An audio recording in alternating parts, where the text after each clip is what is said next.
Hey guys, how are you all? Welcome back to my channel. Today we will see what if Naruto is left for dead by his father. If you enjoy, then please like, share and do comments. Naruto was staring at the door. Minato was getting increasingly worried. Despite dwelling in his son's head, Minato very rarely knew what Naruto was thinking of in any one instance. Yes, sometimes he could follow his son's thought process, but the truth of the matter was, there just wasn't much thought process to a 2-year-old.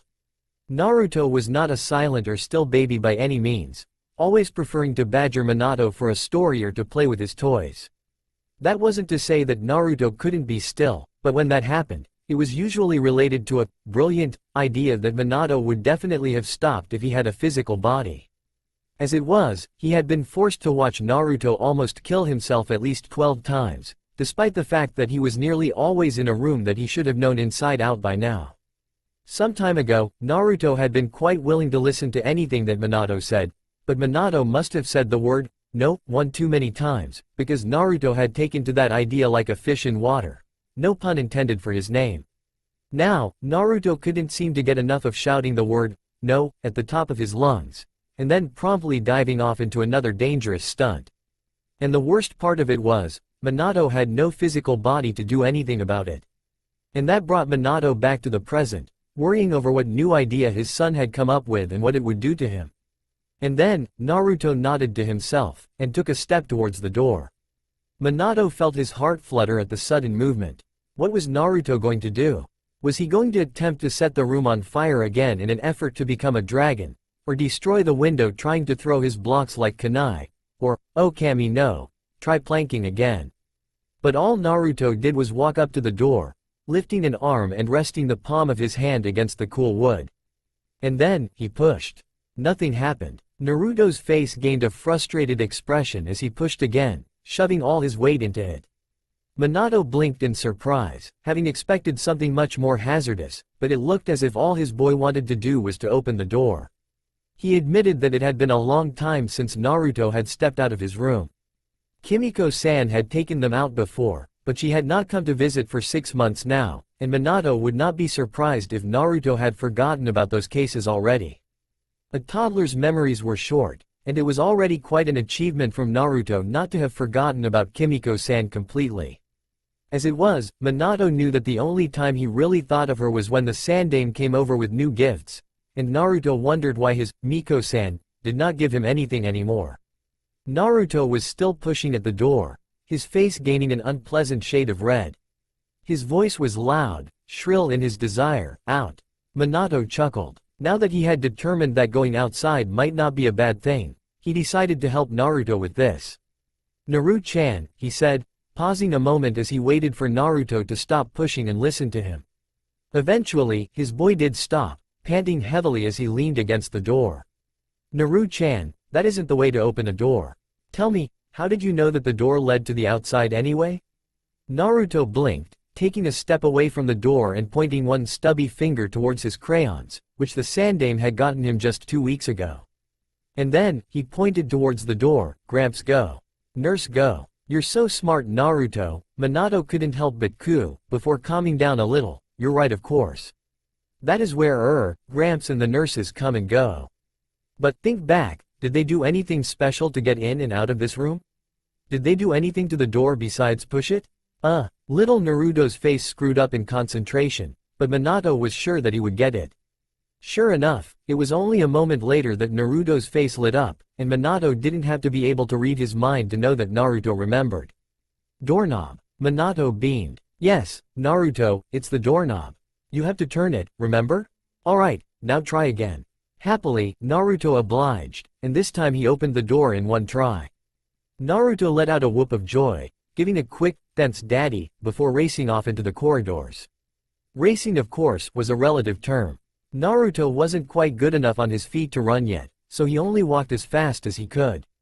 When he turned the corner, he made a step that was a little too big for his center of gravity to catch up to, and Naruto went tumbling to the floor. Minato had a little heart attack. Are you alright, Naru-chan?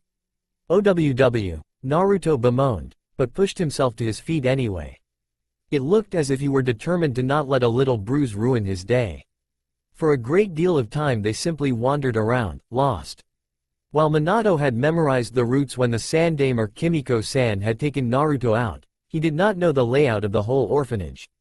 Naruto had gone the other way initially, into area that had remained uncharted for Minato. Thankfully, Naruto didn't seem to mind that he had no idea where he was going. That was the point of an adventure, after all. He was getting more and more excited with every step, babbling things to Minato that had started to sound nonsensical because he was talking so fast. Minato only laughed, and settled back in Naruto's mind, listening to his kid fondly. Soon though, Minato noticed that Naruto started to tire. It took him a moment to realize why. Naruto was not used to walking for long periods of time and his long exploration had begun to wear him out. "Naru-chan," Minato spoke up, his voice gentle, "I think that maybe it's time to go back now." But Naruto was having none of that. He plodded on resolutely ahead. "No. Come on Naruto," Minato coaxed, "you could always do this another day too. It's not the end of the world if we go back for today. We can come back next time." Naruto didn't even appear to have heard him. "No. Naruto?" Minato sighed. He might have argued more, but he recognized bullheadedness when he saw it. Naruto was too much like Kushina to have Minato push him around. The thought of Kushina sent a stab of pain through his chest, but he consoled himself that it wouldn't be too long. Besides, what he was doing here was honoring her memory. With Naru-chan's stubbornness, there could be no doubt that he was her son. And then, quite suddenly, Naruto came to a stop. He turned, almost toppling over as he did so, and pointed a chubby finger in the opposite direction to which he had been walking. "Dada, me back." The elder blinked at the sudden turn of events, and then a light smile spread across his face. Stubborn as he was, it looked as if Naru-chan could see reason too. "Alright Naruto, don't worry, I know where to go. I win, you lose." And 5 months, Konoha Orphanage Courtyard. They had made 8 trips outside of Naruto's room after the first one, but this was the first time that they had made it to this place. It took Minato only a moment to recognize it as the orphanage courtyard, where the children were often shooed out to play. He had only been here a few times to visit as the Hokage, but he still remembered it well. Open archways surrounded a large square field, and to the side of the field was a small playground with a slide, 2 swing sets, and 1 big sandbox. There were, Minato noted, quite a lot of children playing in the orphanage courtyard. It seemed that Naruto noticed too, because in the next instant the blonde had paused by the doorway, looking hesitant as large blue eyes swept the grassy field. Minato cocked his head, wondering what had gotten the normally expressive child so quiet, when suddenly he remembered all the books that Kushina had made him read about childhood development.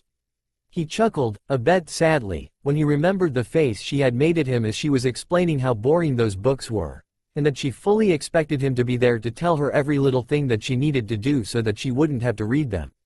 His chest felt tight as he thought of her. He doubted he would ever stop thinking about her. "It's all right, Naruto," Minato urged gently, drawing on his years-old knowledge. Toddlers needed a little pushing in order for them to interact with people they had not gotten used to during their infant years. "Go on, it'll be fun." And just like the book predicted, that was all the encouragement Naruto needed. The blonde nodded once, and bounded over to a gaggle of children who were playing in the sandbox. They were all around his age, and their overseer had fallen asleep on a nearby bench. Naruto plopped himself down next to a boy with dark hair and murky brown eyes.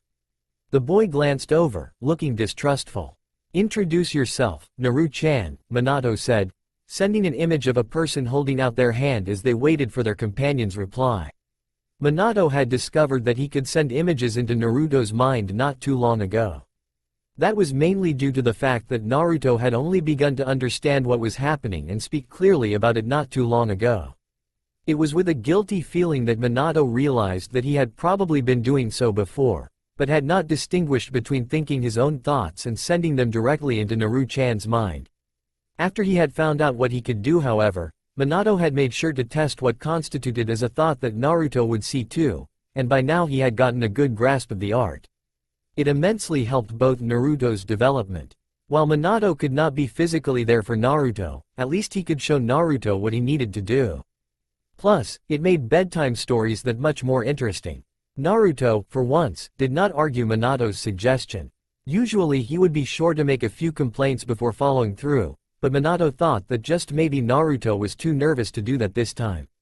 The blonde stuck out his hand. "Hi. Meet Ruto." The dark-haired boy blinked, looking confused, before he pointed a thumb at himself and beamed with pride. "Me Shiori." In his excitement at making a new friend, Naruto didn't even notice that Shiori was supposed to have taken his hand and shake. Then again, Naruto didn't even know the meaning of a handshake yet, and Minato realized that the newly introduced Shiori probably didn't, either. He chuckled to himself. "Whoops, wanna play?" Naruto asked excitedly, allowing his arm to fall back to his side as he bounced around excitedly. Shiori nodded enthusiastically, but then seemed to pause a moment and thought, "Play what?" "No fall." Shiori blinked. "Huh?" Minato blinked. "Huh?" Naruto gave his new friend the toothiest grin imaginable. "Dada teached me." Minato couldn't help but feel a slight flutter in his chest at Naruto's words, and what they implied. Oh, he knew Naruto had to listen to him, but it still made him feel special to hear his little boy confirm it with his own words. Still, he also knew that he shouldn't encourage the habit. Naruto was an orphan in the eyes of the world, and if he constantly talked about his dada, people would start getting suspicious. A month ago, the Sandame had nearly found out, and that thought sent Minato's heart racing. While he wouldn't have minded his predecessor figuring out that Minato was residing within Naruto's mind, as Minato did have much to tell the Hokage, the blonde also realized that it was not the time. Naruto had not developed enough to articulate well what Minato needed him to say, and he knew that there was a very real chance of him being mistaken for the Kyuubi if he did not make it explicitly clear that he was intended to be there. There was much to tell the Sandame, but that, also, could wait.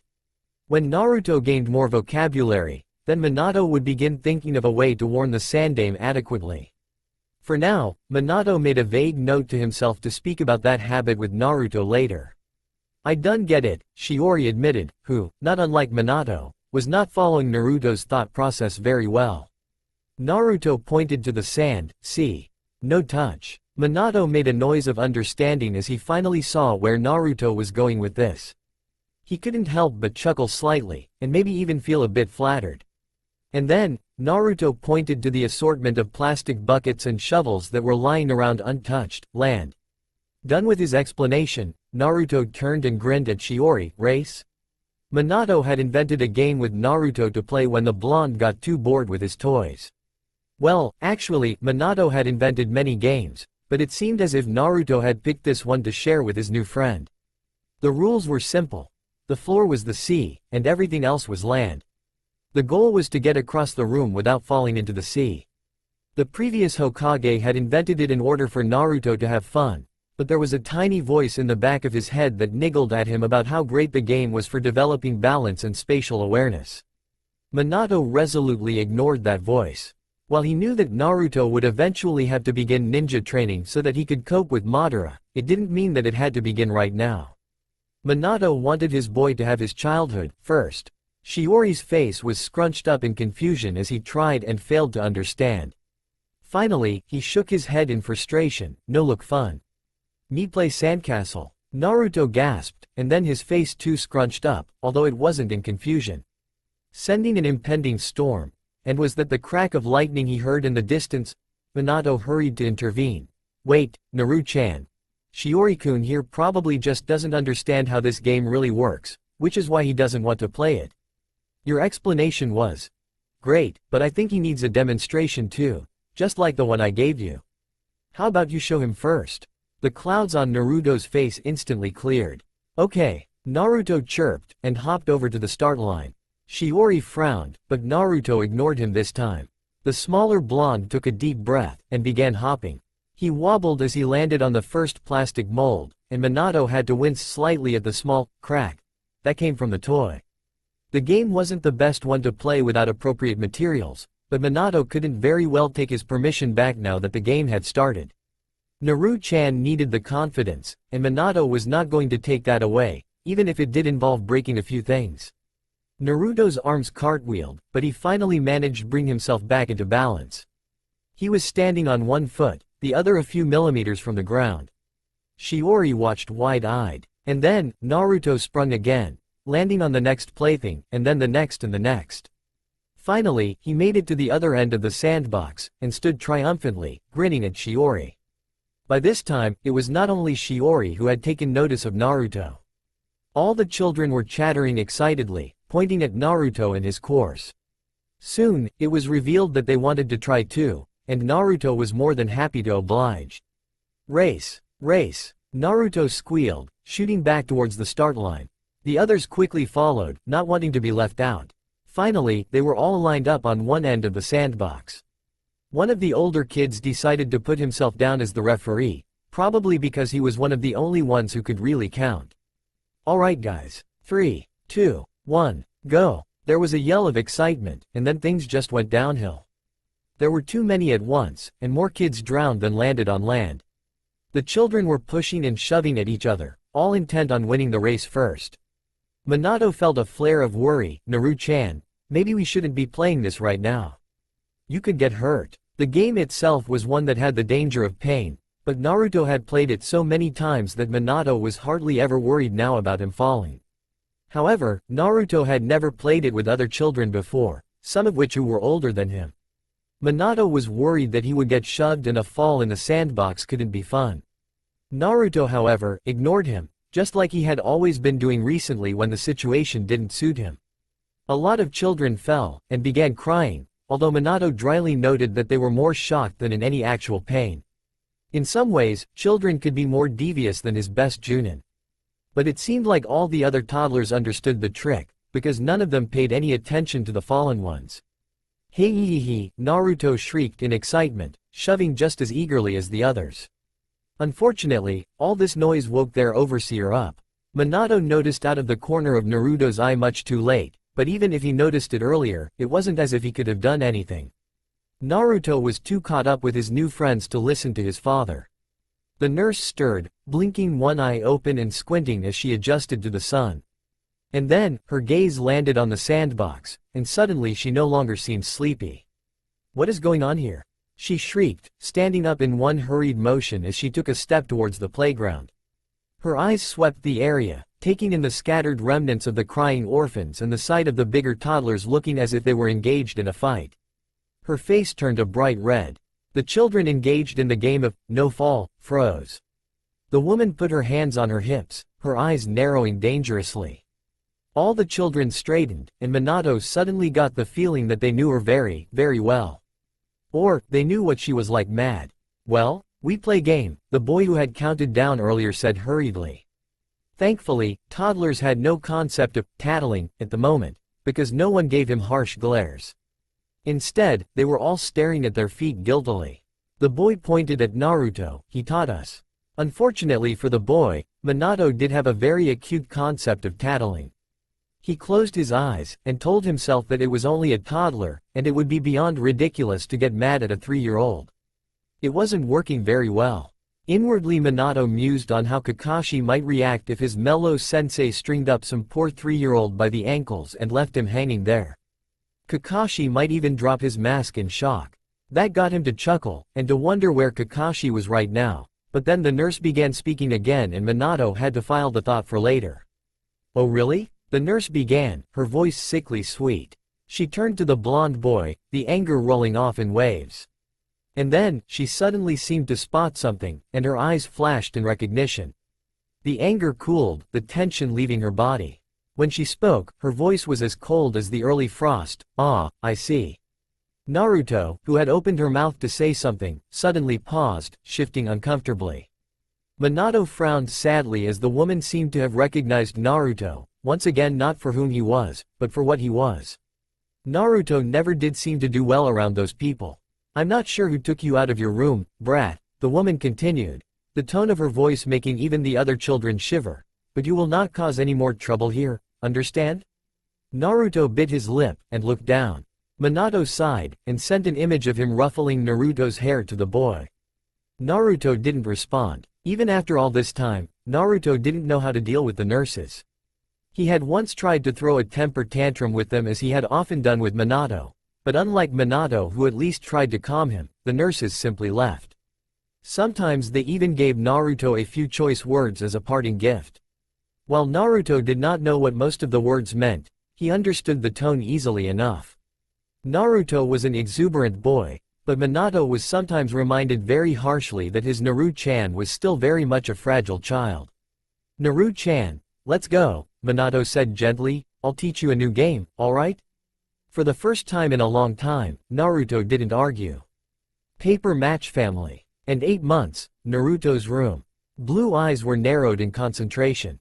His lips were pulled into a frown as he observed the piece of art, eyebrows drawn in contemplation. And then, Naruto shook his head, and threw what he had just made across the room. It hit the wall with a faint plop and slid down messily onto the tiled floors, leaving a trail of sticky white glue behind it.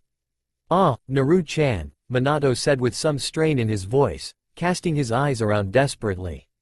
The room was beginning to resemble a mini paper shredder with all the stray pieces of it scattered around the room, and the glue was not going to come off the wall unless they did something about it right away. "You need to calm down a little. I know it's probably not what you envisioned, but I thought it was a lovely piece of artwork." Naruto's lips jutted out as he slapped the ground in front of him. "It was covered with glue, no good. Daddy no like." Minato sighed. It seemed as if he wasn't allowed to like the previous crafts that Naruto had made. They had snuck out of Naruto's room again with the intent of exploring, or something like that. Minato had by now memorized the whole layout of the orphanage, and he couldn't say that going out now was as exciting as the first few times they had done it. Still, Naruto hadn't seemed to have tired of it yet, which was a good thing all things considered, especially since Naruto wasn't allowed to play with the other children. They had come across an open door, one that held a variety of children ages 3 to 5 within. They had been sitting behind long wooden tables, chattering elatedly and just generally having fun. On the tables were an assortment of colored paper and glue, and one look at the children made it obvious as to what they were doing. The orphanage had arranged for the children to make some crafts, which was something the younger children obviously enjoyed immensely. Naruto had not been invited. The look on Naruto's face had made Minato make a decision he was sure he wouldn't have made 3 years ago. "Hey Naru-chan," Minato had said, "why don't we make some crafts too? Don't worry, we can do it in your room, but here's what we need to do."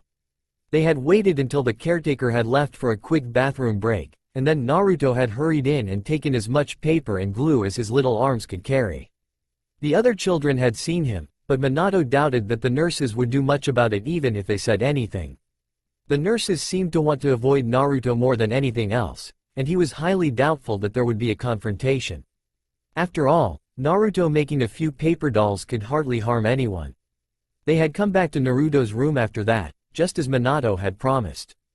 Thankfully, Naruto didn't seem to dwell on the bad things, or maybe that was just because he was young still, but by the time they had gotten back Naruto seemed to have completely forgotten about where he got the craft supplies, and simply cared about the fact that he had them.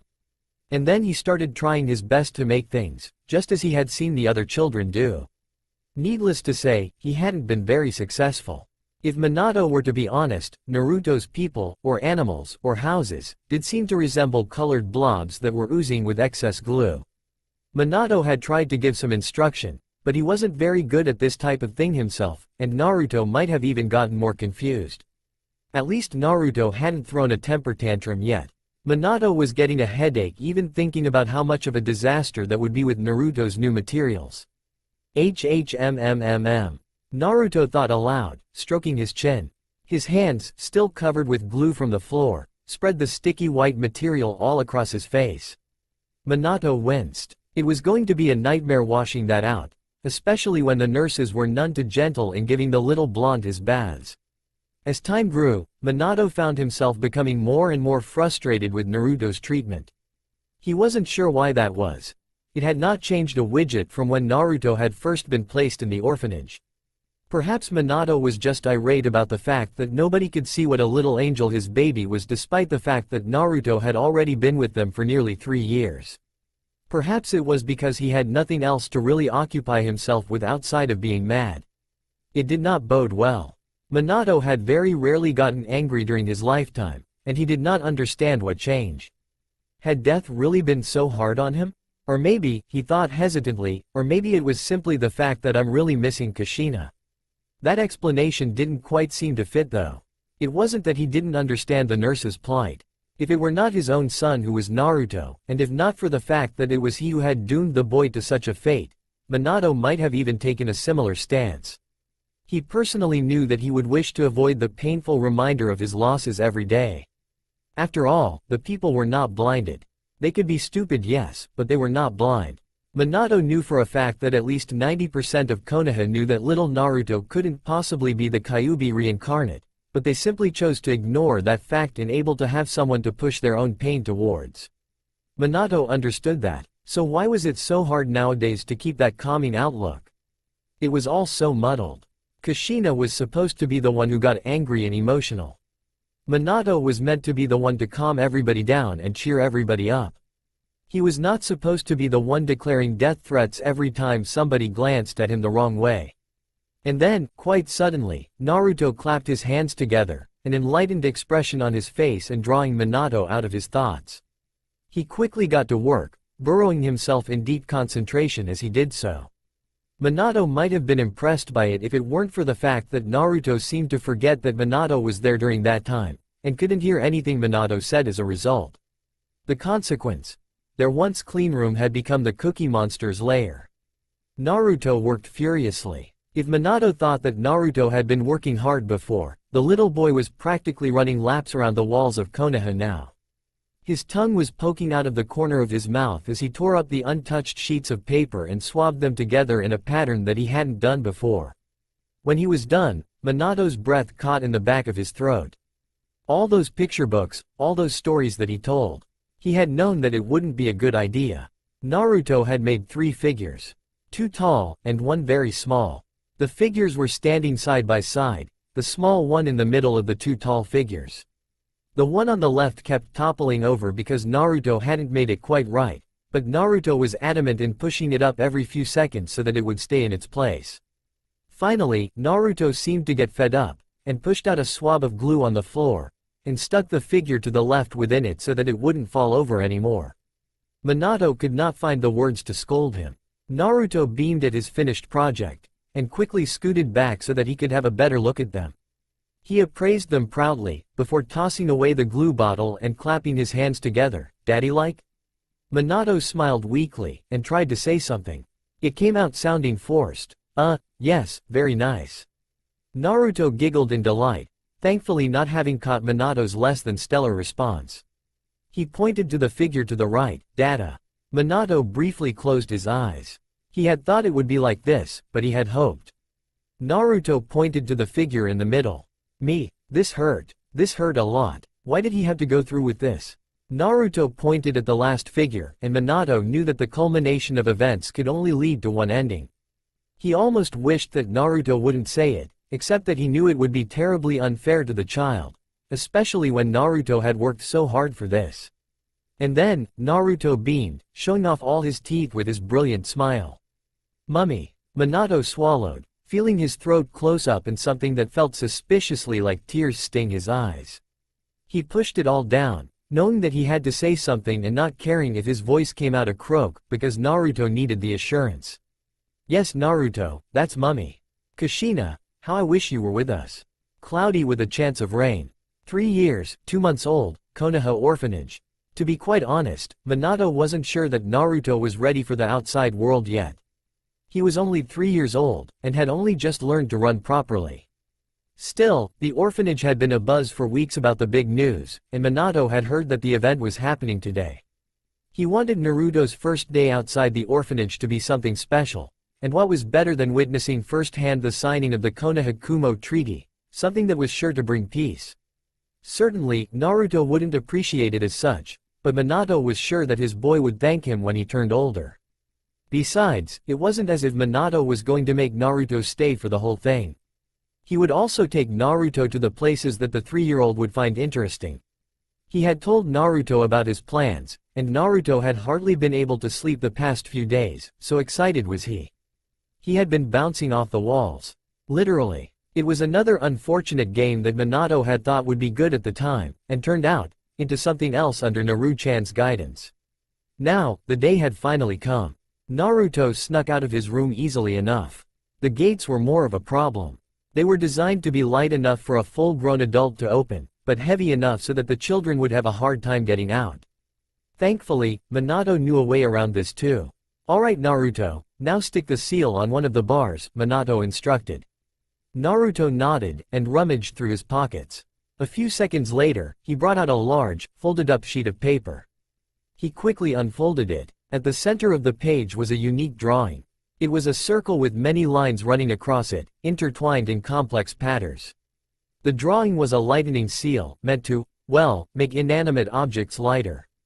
Minato had spent weeks instructing Naruto on how to draw this seal.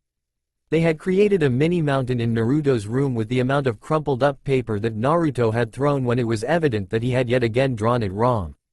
In fact, Naruto was having a lot of fun with that paper mountain, often using it as a slide whenever he couldn't go to the playground. To be honest, the seal still looked quite awful, but most of the lines were right. It was a very simple seal and the consequences of getting it wrong weren't immense, so Minato had been satisfied with it. There was also the fact that he didn't think Naruto could stand to make any more, no matter how bored he was. He wondered for a moment if this might be too suspicious, a 3-year-old able to craft a seal, no matter how simple. And then, he waved the thought off. He had specifically told Naruto to check out a book from the orphanage library about sealing, and that might be enough to fool those watching into thinking that Naruto really did create this all by himself. Naruto was an Uzumaki after all. "How'd dat?" Naruto asked as he pressed the paper against the bars, using both hands to push it downwards. "Good, Naruto," Minato said, "now push some chakra into it." "Yes, just like we've practiced." Naruto was much too small to begin having chakra control, but thankfully, the Kyuubi allowed Naruto to be able to access chakra at this age. He couldn't really do anything with it at the moment, but seals did not need any amount of precision in the chakra released. As long as chakra was fed to them, the seals would active. Naruto bobbed his head to Minato's instructions, and screwed his eyes shut. He made a face of intense concentration, and shoved his chakra through. The next second there was a creaking sound, and all of the sudden Naruto found himself falling forwards as the gate swung open. Naruto, who had been leaning on the gate, fell face first into the ground. Minato hustled about worriedly, Naru-chan, are you alright?" Naruto opened his eyes, and the sight of dirt and grass met Minato's vision. Naruto's lower lip trembled, but then he seemed to take a deep breath and push himself up, even standing again. "I'm good," he said determinedly, "let go." Minato nodded, though inwardly still worried. Still, he knew that Naruto had at least 3 falls a day, so really, it should be fine. The small 3-year-old blonde started off on his journey, with Mianto pointing out the directions to him. As they left the orphanage, Minato's eyes flickered to Naruto's right, noting that the Anbu stationed there had moved on too. It confirmed his suspicion that the Sandaime had thought to get protection for Naruto. Good. They hobbled over to the main streets of Konoha. Minato noticed that they were much emptier than he remembered, but that was probably because anybody who knew anything would be down at the treaty signing. Still, that didn't mean that nobody was there. Naruto looked around wide-eyed as he tried to take in everything at once. There was a general busy bustle about the street, with vendors shouting their wares and shopkeepers greeting old customers everywhere. Certainly, it was much more noise than Naruto was used to. The colors were quite amazing too. Even Minato had to admit that it was a bit of a shock after being confined in a rather gray building for the better part of 3 years. While it wasn't quite like how it got during festival time, the streets still did look very promising. Unfortunately, due to the fact that both of their attention were elsewhere, they didn't notice the man they were walking towards until it was too late. Naruto staggered suddenly as he bumped into the legs of a man, standing with his back faced to them. At the sudden weight crashing into him, the man whirled around, his eyes narrowed as he looked for the offender. "Hey, watch where you're," the merchant began, only to stop mid-sentence as he finally got a good look at the person who had bumped into him, way down there. He blinked, and coughed, a blush spreading across his cheeks. "Oh, sorry." Minato couldn't help but smile at the statement. It was a welcome change from the types of adults that Naruto was used to. Naruto blinked his large, adorable eyes up at the man. "Okay." The man frowned, something akin to concern creeping up in his eyes. "Kid, shouldn't you be with your parents? Are you lost?" Naruto shook his head. "I live in the orphanage." Minato had told Naruto not to tell anyone about him, but at the same time, he didn't quite want Naruto to start lying so young, so misdirection was the solution they had come up with. Well, misdirection was the solution that Minato had come up with, and Naruto just had to execute it. Orphanage? The man repeated, his eyebrows furrowing. Suddenly, recognition lit in his eyes, and his expression changed. When he looked at Naruto again, the hint of kindness previously displayed in the lines of his face was gone. Minato suddenly got a very bad feeling about this. Blonde, blue-eyed, and around 3 years old, the man spat, glaring daggers at the small boy. I should have known. Minato closed his eyes. If he had known that the merchant would have turned out like this, he would not have let Naruto stay. The moment of kindness had misdirected Minato, and now Naruto would be paying the price. Inwardly, Minato cursed himself. Naruto curled in himself at the man's words. Although he couldn't have understood the man's meaning, he did understand that it was the same tone and the same cold eyes that the nurses always stared at him with. Naruto hadn't been able to stand it then, and he wasn't able to stand it now. The man sneered, and bumped past Naruto, causing the small boy to stumble. Next time, he said coldly, watch where you're going, brat. The rush of anger that followed the statement surprised even him. Minato snarled, yes, actually snarled, red clouding his vision for just a moment. How dare that man threaten the son of the Yondaime? How dare that pathetic excuse for a person hurt Naruto? Did he want to live? And then, just as quickly as the anger had come, it had left him. Minato blinked, disconcerted. He had not meant to think any of that. He had never gotten so angry in life, so why now? And then Minato's attention was drawn away as Naruto made a sniffle, rubbing hard at his eyes. Naru-chan, Minato said desperately, don't listen to the mean man please. Let's keep going alright? Let's not let the mean man spoil the day. Naruto nodded in agreement, but Minato could tell that it was subdued. After that episode, the smaller blonde hadn't wanted to stay in the marketplace any longer. With a sigh, Minato started directing him towards the place the treaty signing would take place. Along the way, he tried a variety of ways to cheer Naruto up, ranging from telling funny stories to stating that he loved him. Thankfully, Naruto wasn't one to be depressed for long, and soon enough his boy was giggling again. They made it to the street that was holding the treaty signing in record time. Record time for being slow, that is. Minato didn't mind it one bit. Naruto slowed down when he was having fun, and if it so required, Minato would make sure that Naruto took years to get even to the Hokage Tower. There were a crowd of people amongst the streets, which was just about what Minato expected. Everybody wanted to see the Kumo Nin who would finally make peace with the land of lightning possible. Naruto's eyes had gone as wide as saucers. There's so many. Yes, Naru-chan, Minato murmured, just a hint of amusement in his voice, there are a lot. Unfortunately, with this many people we can't see the ambassador very well. Spotting an empty alleyway not too far from where they were standing, Minato quickly gave instructions to the place. Naruto nodded, and began moving. Thankfully he was still short enough to get past the legs of people as opposed to their bodies, which made maneuvering much more easier as legs tended to take up less room.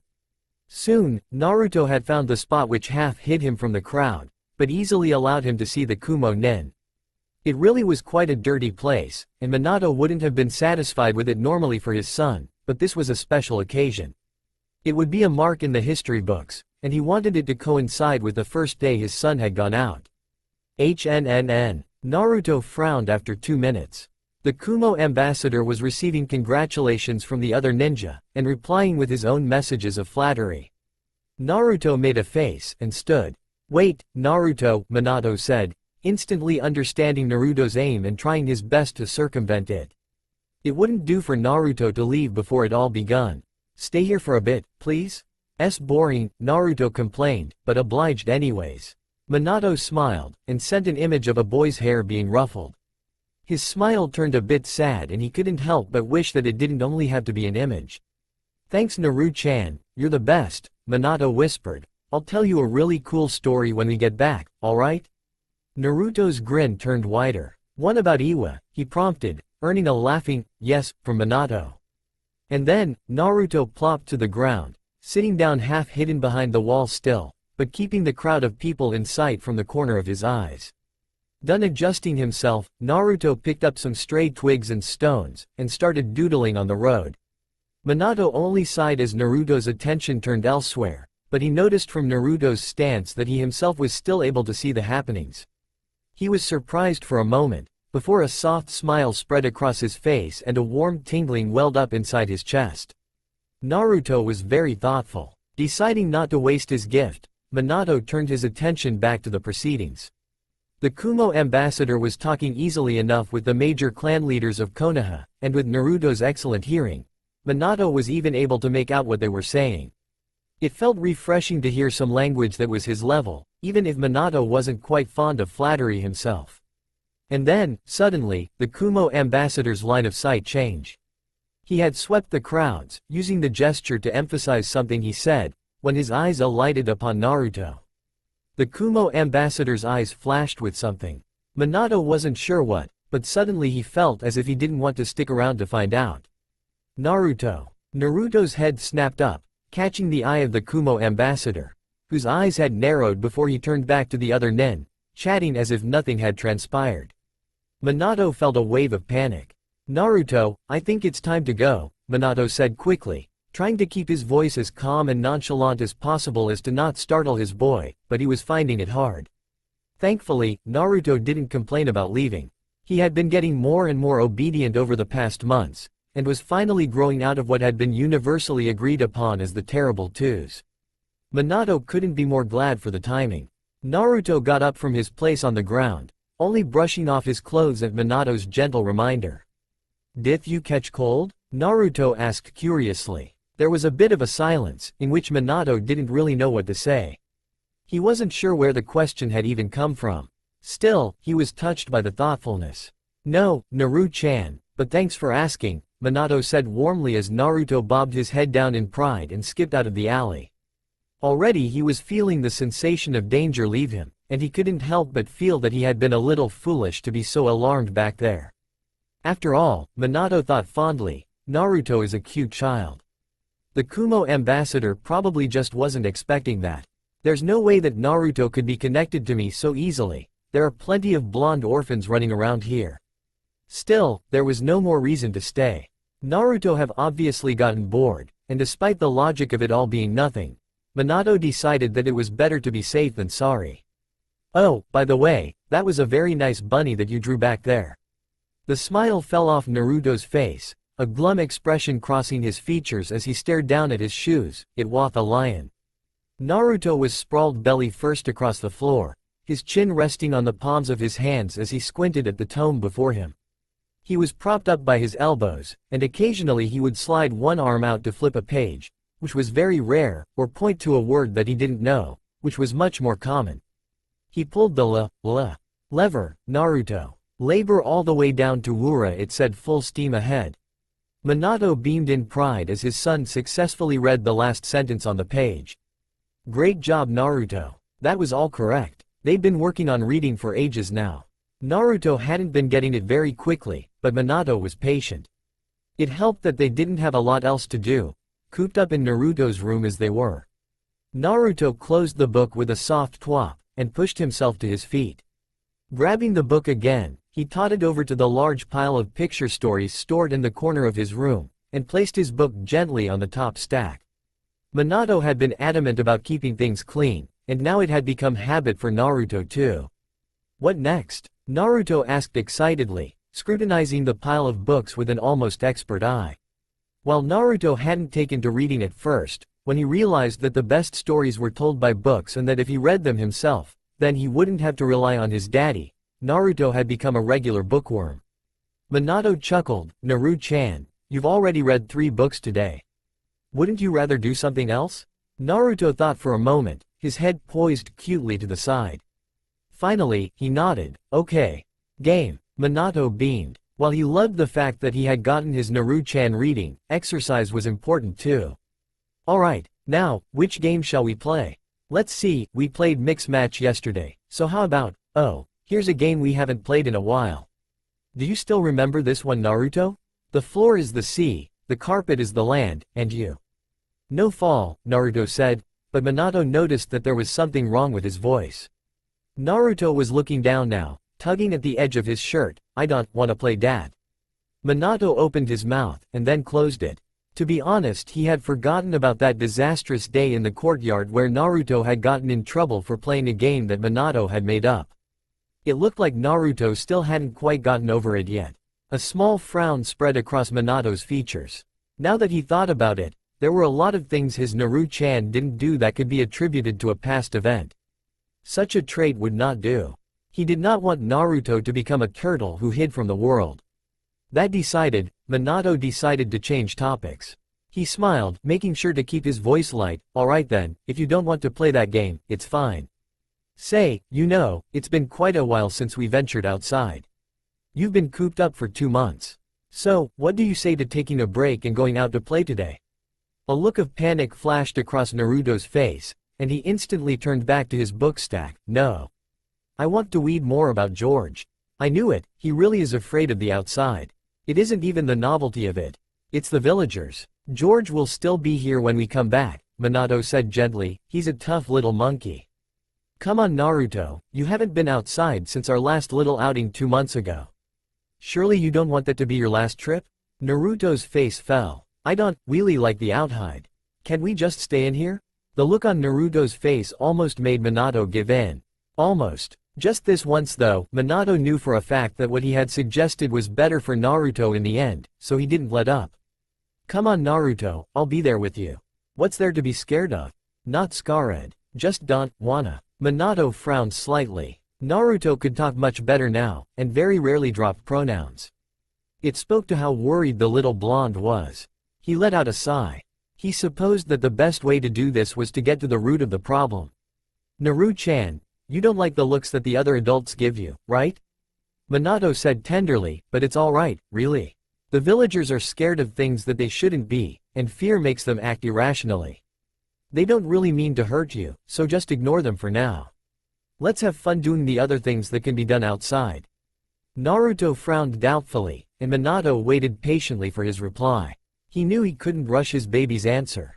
Why? Naruto finally said, sniffling. At any other time Minato might have smiled, because the 5 W's were quickly becoming Naruto's favorite words, but Naruto had asked it at a hard time this time. Minato sighed deeply, wondering if one day Naruto would be able to understand them, because they are ignorant, Naruto. They have not seen what a great boy you are. Don't worry, one day, you'll change all of that, and they'll come to love you. You're too good of a boy for that not to happen. Trust me. Naruto shuffled his feet around, looking disbelieving but at the very least, willing to trust his daddy. Oh, okay. Good, Minato smiled. Now, shall we get going? After a quick clean-up and pat around to make sure that they had brought everything that they needed, Naruto finally snuck out of his room. He was being very slow about it, practically dragging his feet, but Minato couldn't blame him. Finally, they arrived at the orphanage gates. Using a spare lightning seal he had made, Naruto easily pushed open the gates. He did not so easily step outside, however. Naruto simply stood there, seemingly frozen in time, his hands still half holding the gates open as he stared at the large expanse outside the orphanage. Blue eyes were wide with fear, and faint tremors suddenly began reeking his body. Naruto began shakily, and couldn't continue. Minato felt his heart give a quiver, and all thoughts of going out nearly disappeared. He had not thought it would be this bad. Quite suddenly, all the resolve he had gathered to force his baby into the marketplace withered and died. I understand, Minato said gently. Alright, we don't have to go back if you really don't want to. I'm sorry for trying to make you, Naru-chan. Naruto looked down, tears in his eyes. I don't want to disappoint you, Daddy. You'll never be a disappointment to me, Minato said soothingly. Truly, we can go back. He trailed off as something which he had simply taken for granted was suddenly pushed to the forefront of his mind. A slow smile spread across Minato's lips. He believed he had just found the perfect solution. How about this? Minato asked with a lot more cheer in his voice, since I still think you need to play outside more often, and I know that you like being out here, so why don't we just play in an area that doesn't have any nasty folk? Would you be alright with that? Naruto sniffled, and rubbed at his face. Wura? The forests, Minato replied gently. You've read about that, right? There's usually no people, and lots of animals and plants for you to play with. What do you say? Normally he might have been worried about Naruto running into unpleasant animals or other such things in the forest, but it was at times like these that it was very convenient to have an Enbu guard with them. Naruto smiled, brilliantly, and Minato just knew that he made the right choice. Survival tests. And 5 months, Academy Forest. The birds chirped merrily as they flew past each other, telling of their great adventures in evading the two-legged predators and bragging of their individual morning meals. Occasionally they would land on a branch to rest their wings, only to spring up again at the slightest movements. The trees themselves would wave goodbye, their branches oscillating long after the birds had disappeared. The taller trees made no break in their greetings, with the wind lending them their strength. The scent of honeysuckle and fresh wood permeated the air, enticing the small critters to scurry out of their underground homes to bask in the feel of the forest. The afternoon sun shone brightly, giving the whole place a warm, enchanting glow. Naruto hummed softly under his breath as he plodded along the forest trail, eyes alight with excitement. Minato had been right in predicting that his little ball of energy would fit right in with the rest of nature, and he even had proof. Whenever Naruto had free time, he would beg for Minato to take him to the forest, where he could point things out and wonder at animals. Other than being a great outlet for Naruto's energy, and not to mention a nice way build up muscle, the forest had also become a place of learning. Minato was by no means a botanical expert, but he did know the basics needed for survival, and he taught Naruto such. They'd been here so many times that Naruto had even started being able to distinguish between the different types of herbs. Overhead, the Anbu guard watched Naruto silently, always making sure that the blonde did not get into too much trouble. Minato had done what he could, guiding Naruto to the forest reserved for academy students, and the Anbu guard made short work of the rest. "What's that?" Naruto asked as he came to a stop, pausing so that he could point one stubby finger at an unfamiliar plant. He did that often, and Minato would answer just as if he were teaching Naruto about his furniture all over again.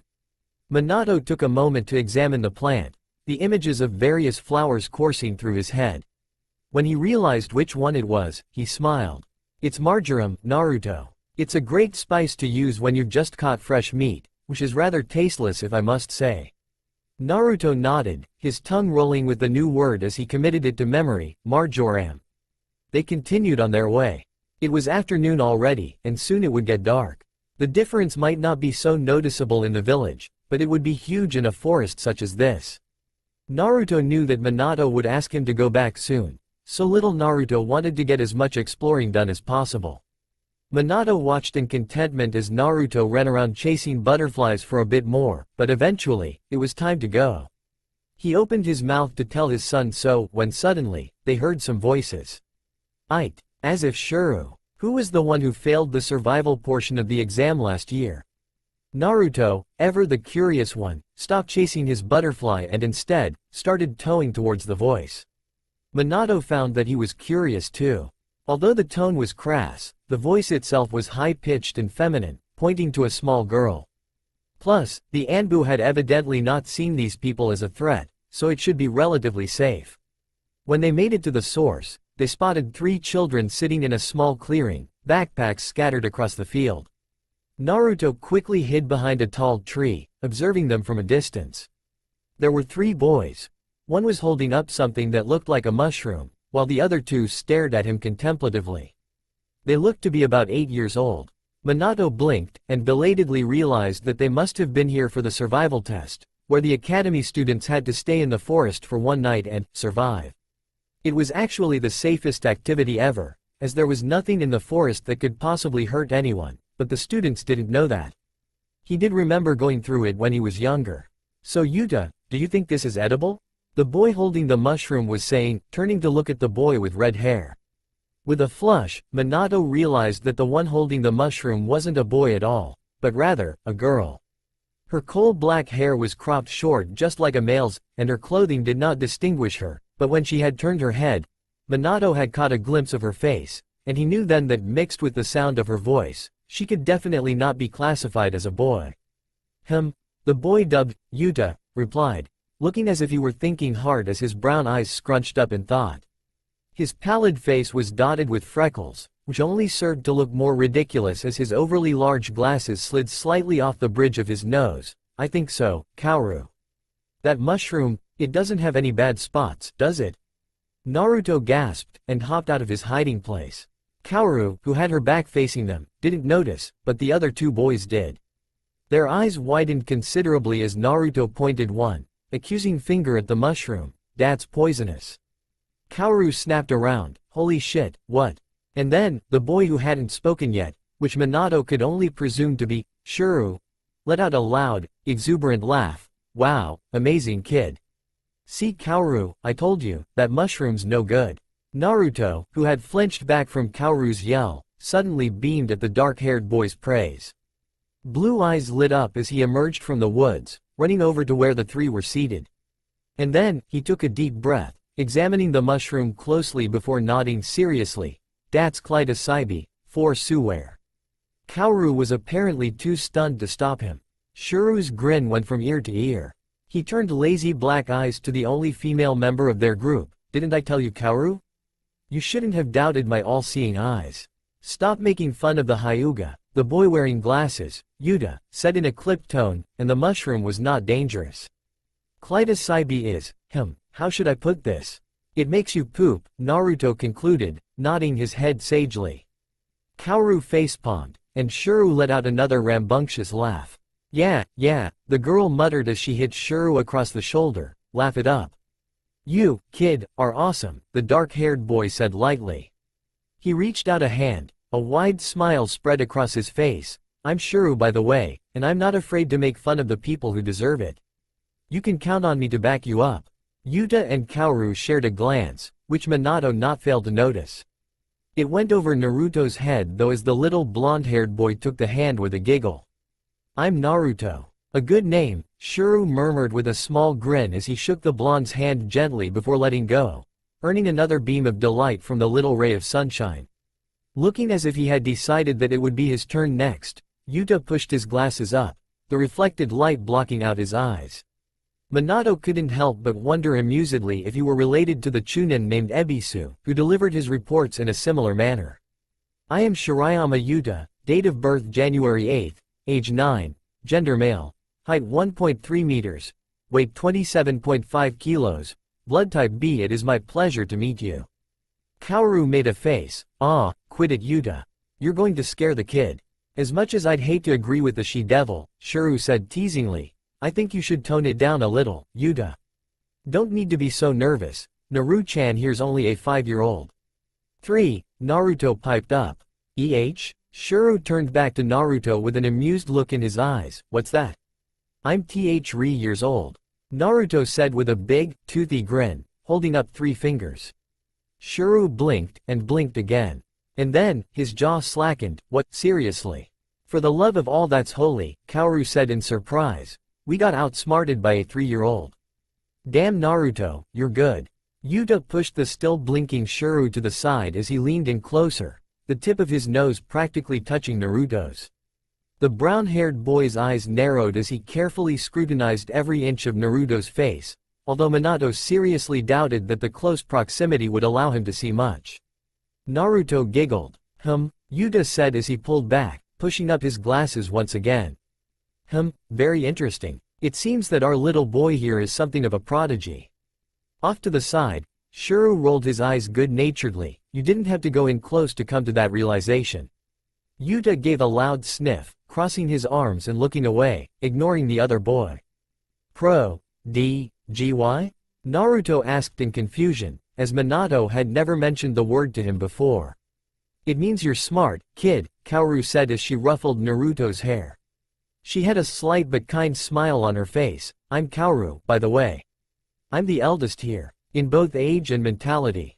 But not in intelligence, Shuru piped up, and winked at Naruto. That title belongs to our little Naru-chan here. It was Minato who was the one who beamed in pride. His Naru-chan was smart indeed. He was starting to really like these kids. If he could take another genin squad right now, they would be it. Anyways Naru-chan, Kaoru said, a curious tone in her voice as she completely dismissed the dark-haired boy. If you're only 3, what are you doing in the forest all by yourself? Or are you lost? The other 2 boys shared a glance behind Kaoru's back, and nodded in agreement. I was chasing Butterfly-chan, Naruto said, puffing up his chest. And then, he hesitated, no doubt remembering his father's warning about not revealing anything about him.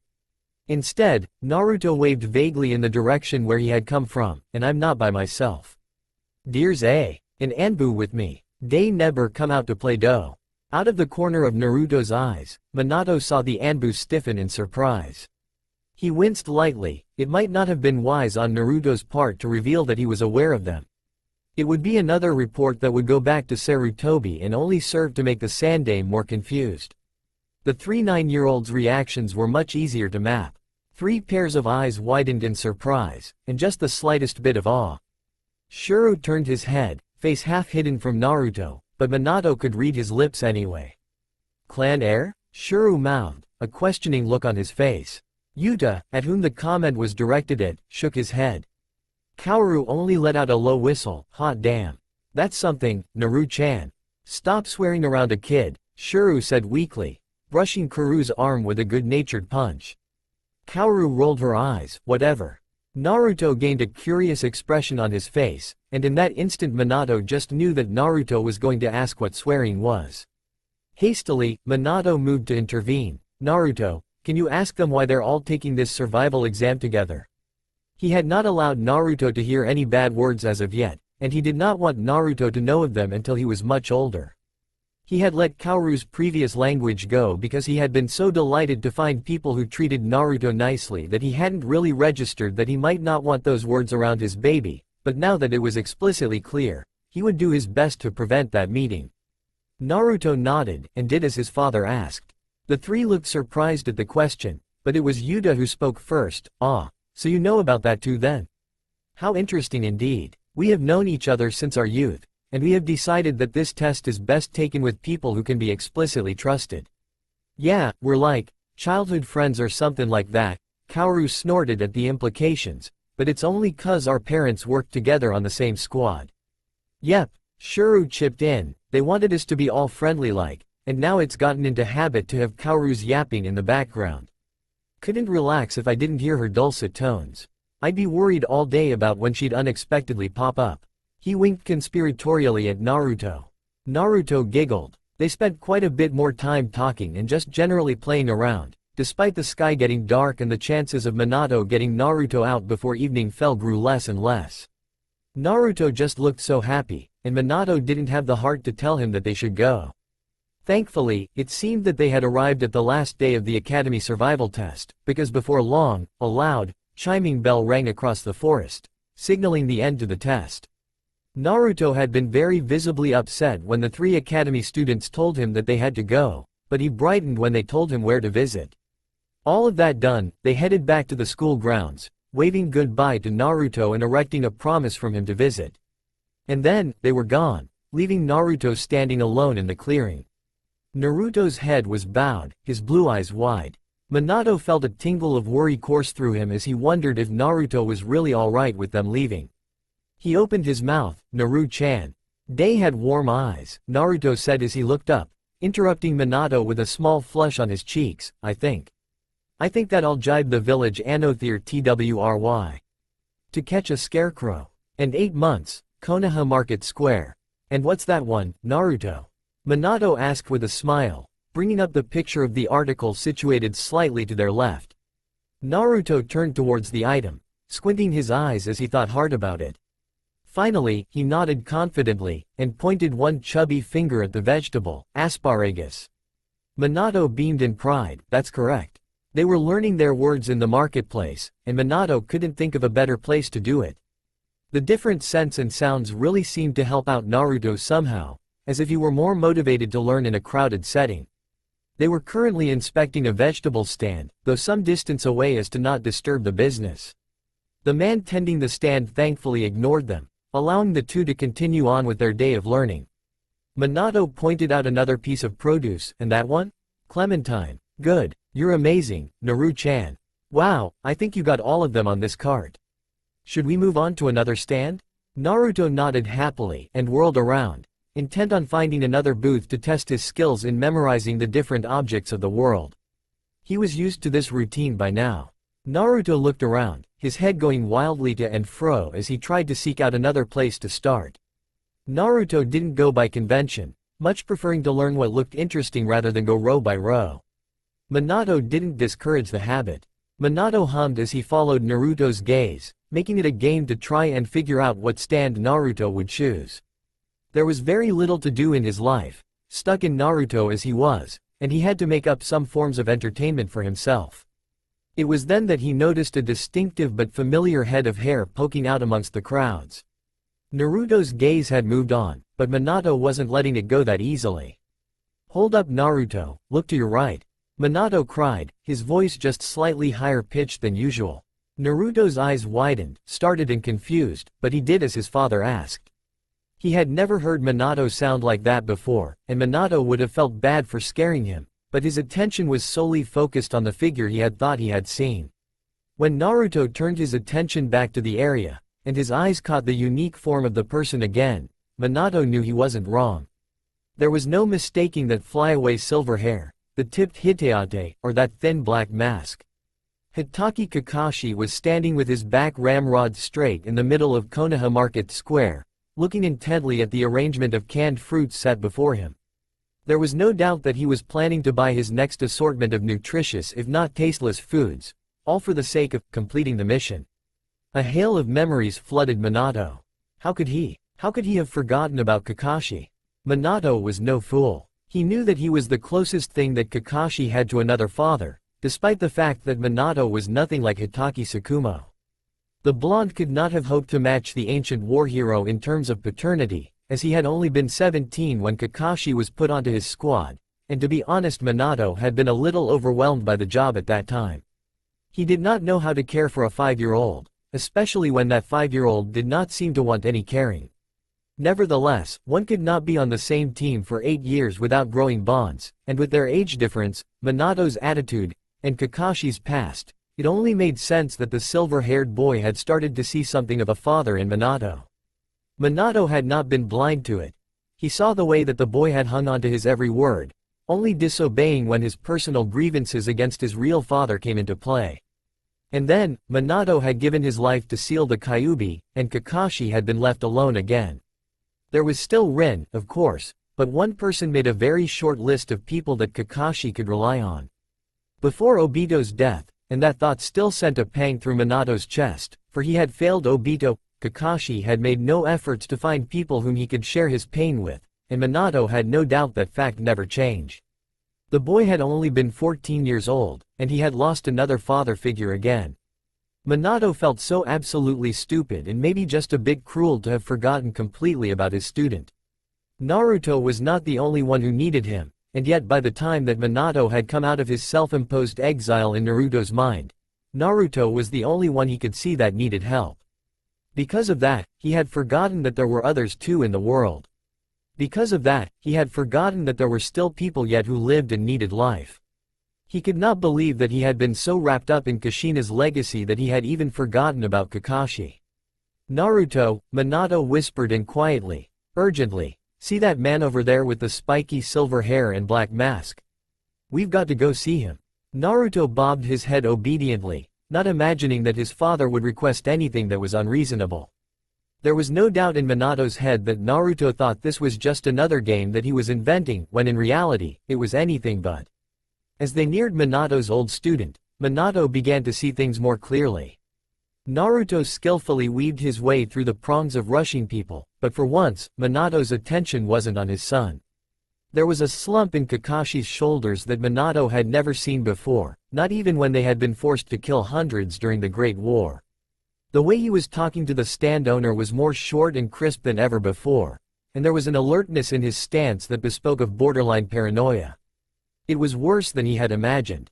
And then, the scent of blood and kunai instantly assaulted Naruto's nostrils, though of course Naruto couldn't distinguish what they were. Minato gasped. He knew that there was only one reason that Kakashi would smell like that and look as tired as he did, especially since they were no longer at war. Kakashi had joined the Anbu. It was the last thing he had wanted for any of his students. The Ansatsu Senjutsu Tokushu Butai were a special squad of ninja that specialized in assassination and working from the shadows. One could apply for it as soon as they reached Chunin, though of course very few actually passed the test. To be Anbu was not glorious, and the only thing it guaranteed was endless slaughter and a quiet death. Honestly, only those with the strongest wills, who would not mind dying nameless for the sake of their village should have been in Anbu. But many a times the place had turned into a haven for those who did not want to deal with life. Minato was very afraid that Kakashi had joined not for the former reason. And then, Kakashi turned around. It was not for any particular reason. The store owner had finally finished packaging Kakashi's request, and the Junin was reaching into his pocket for money. Unfortunately, that reach had caused him to turn his body slightly, and it was towards the direction Minato and Naruto were coming from. The silver-haired boy's soul eye widened, and Minato knew that he had spotted Naruto. Kakashi immediately turned back to the shopkeeper, muttering a few quick words. The store owner nodded as Kakashi inclined his head in thanks, and put his hands up in a very familiar seal. Minato inwardly cursed, "Hurry Naruto, he's going to." A swirl of leaves later, and Kakashi had disappeared, leaving only an exasperated shopkeeper behind. Naruto's eyes widened adorably. He disappeared. The shopkeeper smiled when he heard a child's voice and glanced down, only to frown when his eyes skimmed over the whisker marks on Naruto's cheeks and turn away again. Naruto didn't even pay it any attention. He was far too used to it by now. "Yes, Naruto, he did," Minato said softly, just barely holding back a sigh. It was not that he did not understand why Kakashi might not have wanted to see Naruto, but personally he had been hoping for the other case. "Wow," Naruto murmured in amazement, "so cool." Despite himself, the older blonde could not help but smile at his son's enthusiasm. He reminded Minato of another child who had been easily impressed by the shinobi arts.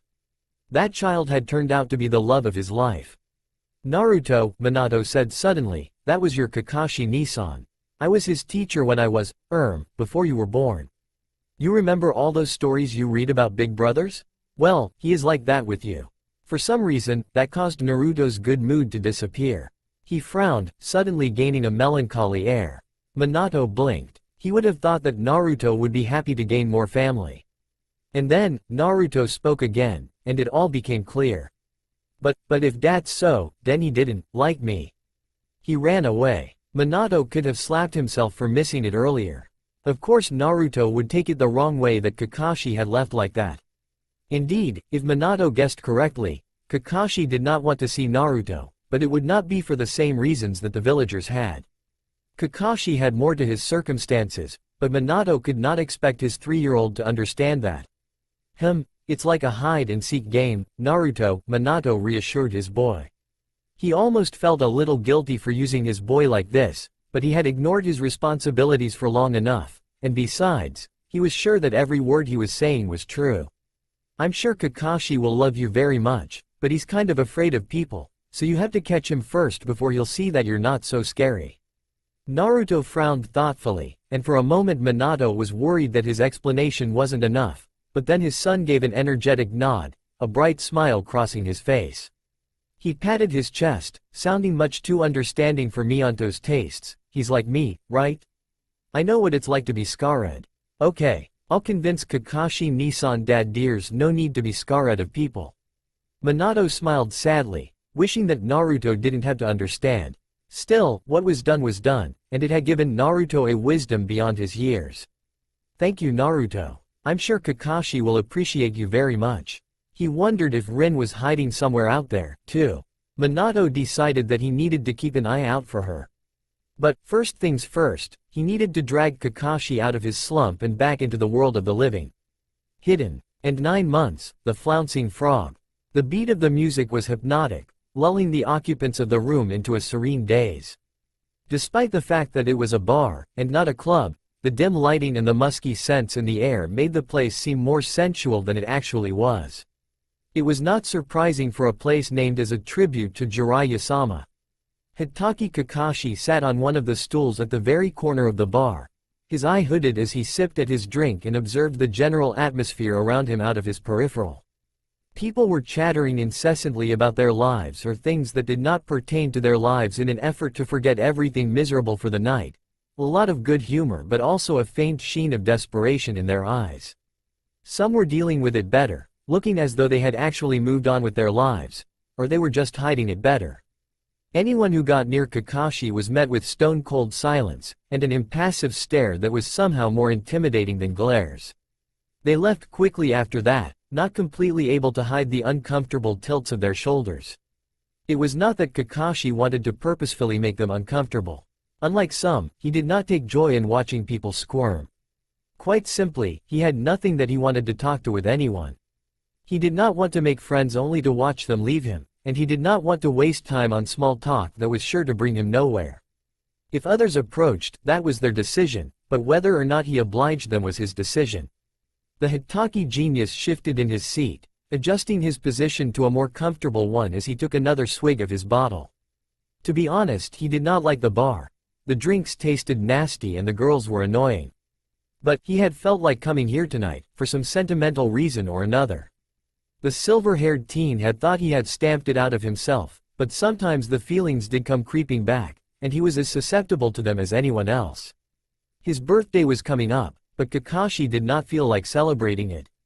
There would be no one to celebrate it with, anyhow. The silver-haired shinobi swirled the drink in his hands, watching as the liquid sloshed to and fro from one side of the bottle to the other.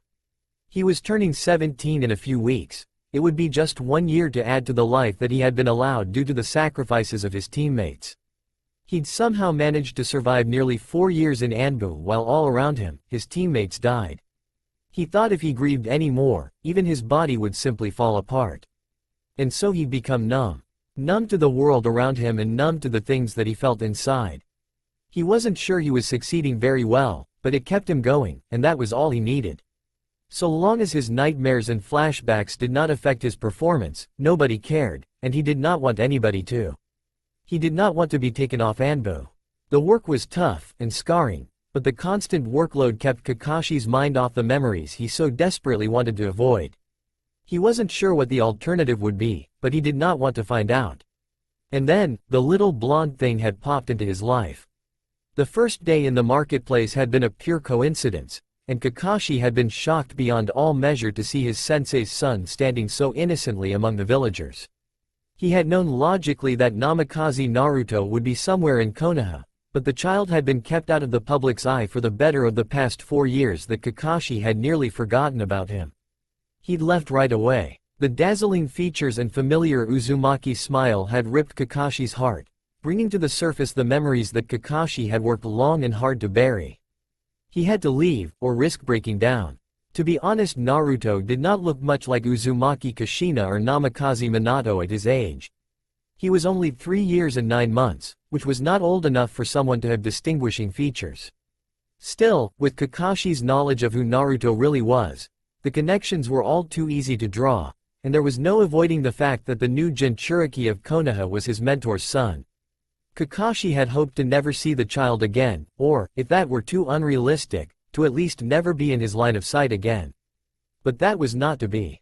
After that incident, Kakashi not go outside without seeing the blonde. He did not know if Kami were playing a trick on him, or if he were just really that unlucky, but every time he went to the marketplace, the 3-year-old would be there. And the 3-year-old would not just stand there. If he spotted Kakashi, he would chase after the silver-haired teen, although Kakashi could not for the life of him figure out what would make the child act that way. So far, the Anbu genius had been able to escape every time, but it was getting tiresome. He didn't know why the child would chase after him. A 3-year-old by all rights should not know that Kakashi was supposed to be taking care of him instead of wasting away in Anbu. A 3-year-old should not know that Kakashi was neglecting his duties. And yet, a 3-year-old did. And every time Kakashi was spotted by the little boy, he was stricken by guilt of what he had neglected. It was as if Minato's ghost had come back to haunt him. Kakashi smiled bitterly at the thought, his eyes gaining a more empty quality to them.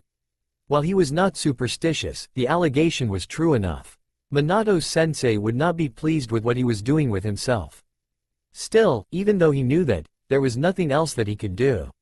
He could never be the perfect person that Minato's sensei would have been happy with, that Rin definitely wanted, and that Obito needed. It was then that Kakashi noticed that someone else was approaching him, and that observation brought him out of his thoughts. Even while thinking, Kakashi had attention on his surroundings. It had been this habit more than anything else that had kept him alive all these years. It was just an observation like any other, and Kakashi wasn't going to pay it much mind, until the stocky figure and the square features registered in his mind. Kakashi turned his head ever so slightly and nodded towards his new neighbor.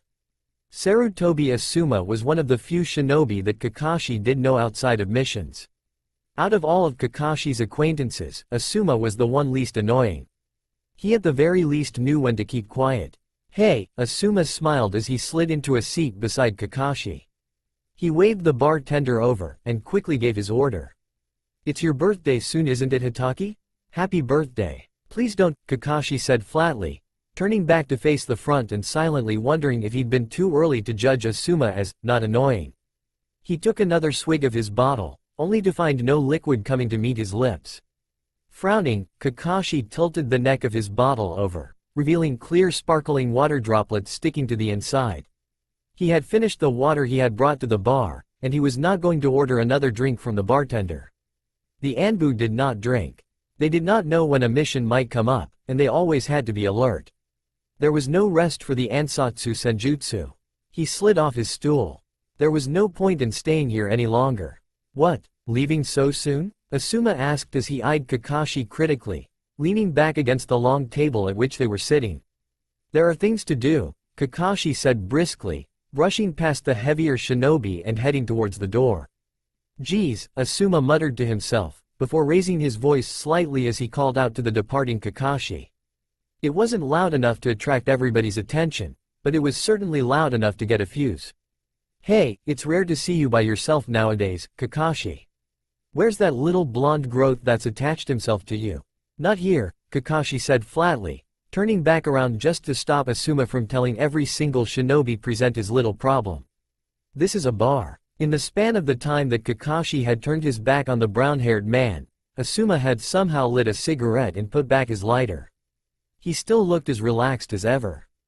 So you're avoiding the kid," Asuma said as he took a puff of smoke, thankfully lowering his voice. "Why?" Kakashi did not answer. He wondered if everyone would be on his case for that. Even Guy had noticed Naruto's strange attachment to the silver-haired Junin. Kakashi was not stupid. He knew that everybody who knew him was probably wondering what he'd do to a child who was being too nosy, but he had never thought that Asuma would be one of those who fell in with the crowd. He wanted to for once and for all to stop the questions, even if it meant poking into places which were expressly forbidden. "You've taken up smoking," he observed. Asuma's eyes glittered, and Kakashi knew he had guessed rightly. "Ah yes, it seems like everyone's taken up a vice now that the Yondaime has died." Asuma suddenly paused, and Kakashi knew he had messed up. Kakashi did not mean to seize up, but even for all the training he had undergone through Anbu, he could not completely keep down his reaction at that man's name. He had tensed like an academy student who had been put through only the basics. It wasn't even subtle. "I see." Asuma took another long drag of his cigarette, though this time his gaze was contemplative. "I didn't realize that you would see that boy as the jailer of the Kyuubi first, and the Yondaime's legacy second. Or is it perhaps, he reminds you too much of the Yondaime?" It was an open secret amongst the high-ranked shinobi who Uzumaki Naruto really was. People like Danzo, the Sandaime, and clan heads were all aware of the boy's heritage. People who were especially close to the Hokages also knew, so long as they could be trusted to keep a secret. Asuma had apparently been lucky enough to be privy to the information as the Sandaime's son, even if the brown-haired Chunin was not directly the Hokage's heir. That privilege belonged to Sarutobi Hikari and her unborn child. Asuma sighed, his eyes glittering like he knew, when he really didn't. "Just a piece of advice. Don't avoid the boy just because he gives you too much bad memories." Kakashi's single eye flashed, hostile despite himself. The other nen, barely an acquaintance at best, had no right to try and right his life. What would you know? Asuma looked away, only affording Kakashi a look at his profile. And then, he smiled, and it was a painful, heartbreaking smile, because, Kakashi, you are quite possibly the only one he has left. And trust me, no boy wants to be left alone. The words jolted his heart. Although Kakashi was by no means a sympathetic person, it had been overly callous of him to forget the story with Asuma. He looked down, ashamed in spite of himself. "I'm sorry." Asuma waved a hand dismissively, although that sad look in his eyes had not disappeared. "No problem, no problem. Just give the kid a chance, alright? If not for yourself, then for me. I know we're not exactly friends, but we're comrades, right?" Kakashi swallowed, feeling his left eye burn with the statement. Those that break the rules and regulations are scum. But those who abandon their comrades are worse than scum. He closed his eyes and nodded, very well. I will give it a shot. The day after next, Kakashi did not avoid Naruto when he tried to come up to the silver-haired nen. As he was buying his produce, he simply waved for the little blonde to wait as he finished his purchases. Out of the corner of his eye he noticed the 3-year-old fidget uncontrollably, no doubt wondering what had made Kakashi finally give up running away. It was what Kakashi at that age would have questioned. What do you want? Kakashi asked bluntly as he gave the last of his money to the vendor and turned around to face the smaller blonde. There was no denying that the 3-year-old had been following him deliberately. The child shuffled his feet, and then took a breath, turning wide blue eyes upwards to meet Kakashi's. The silver-haired teen couldn't help but suck in a breath, because despite knowing who Naruto was, he still hadn't expected the boy to resemble his sensei so much. You look lone. Why? Naruto said, his tongue rolling at the last word as if testing it out. He took a deep breath, and stuck out his hand. Let's be friends. Kakashi blinked, and blinked again. The statement and the delivery had been so ridiculous that for a moment, he could not respond. Of all things, how could that be the reason? He thought about saying no, because he didn't need any friends. More than that, maybe he didn't want any friends. He didn't want to experience the sensation of loss again, because he was unsure of how he could handle it. But looking into those wide blue eyes that resembled Minato-sensei so much, looking at that wide grin that reminded him of Obito, how could Kakashi say no? Almost against his desire, his body moved forwards, crouching low as he took Naruto's outstretched hand into his own, and giving it a firm shake. Alright, let's. Hokage. And 11 months, streets of Konoha. The Sandaime had come to visit. Naruto was really excited. It was not that he ever got bored of his daddy, but sometimes it was nice to have somebody who he would hug him and carry him. Daddy had explained that he could not be there for very serious reasons, but Naruto didn't really understand them. Naruto did wonder if everybody's daddies were invisible like his, and that was why he never saw any daddies in the orphanage. He also wondered why nobody talked about it then, if they all knew about the hidden daddies. Sorry I haven't been coming around recently, Naruto. The Sandaime smiled as he walked down the street, holding Naruto's palm in his grasp, their arms swinging together with every step. Naruto found that he liked the feeling. He'd seen pictures of families doing this like this, and he liked feeling like a family. "Okay," Naruto replied, smiling toothily up at the older man. "You bring toys." The words didn't sound quite right, because in truth, the Sandaime brought much more than that, but Naruto didn't know how to put it into phrases. But Daddy said that the Sandaime was smart, so Naruto thought that maybe the Sandaime already knew, anyway. The Sandaime's eyes crinkled as he smiled, and Naruto beamed up at him.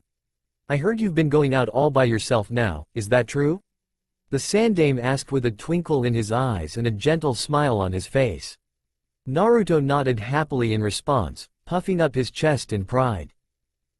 Yeah, I'm a big boy now." The Hokage chuckled lightly, before continuing on with the round of conversation, "And if I may ask, how did you get out here?" Naruto's face screwed up in thought. He didn't really like lying because he had read that lying was bad, but Daddy said that sometimes lying was okay too, and Naruto believed in his daddy. How RD some newers is talking about it, and I wanted to see. I'm really tall now, see? I can even reach the doorknob. The Sandaime nodded his great head. I see. And the gates? You are very tall, Naru-chan, but... Naruto threw his hands up in the air. Seals. They do stuff. I read about them, and wanted to try, and then whoosh. He really was excited. It was really neat to see his little piece of paper make the gate easy to move. He hadn't liked drawing it, but with Daddy giving always talking to him, he had gotten through. The Sandaime let out another chuckle, and for a moment, looked a little like Kakashi Nissan, but that was weird, because Kakashi Nissan wasn't old, and the Sandaime was very old. Naruto blinked, and then the resemblance was gone, and Naruto thought he probably just imagined it. Getting into seals are we? The Sandaime said, a funny tone in his voice. I see. That's good to know, Naruto. Naruto didn't get it, but good was good. He closed his eyes and smiled. The Sandaime led him to a place that sold food. The stand owner greeted them pleasantly before hurrying to go get their meals. What are we eating? Naruto asked, only barely reaching the table with 5 sets of cushions stacked under him. He was excited. The orphanage never let them choose what they ate. Sushi, the Sandame replied with a smile, breaking apart Naruto's chopsticks for him and setting them down on his napkin. It's not native to Fire Nation, but it's still something that we enjoy. Oh, truthfully, he didn't get it, but he wanted to appear smart to the Sandame. He heard that the Sandame was really smart, and Naruto wanted to continue standing out to the Hokage. The almost 4-year-old made a note to ask Daddy about sushi later, and what native meant. Daddy never talked when other people were talking to Naruto, which the boy thought was rather silly, but Daddy said it was important. So, the Sandame posed good-naturedly, what else has been going on in your life, Naruto?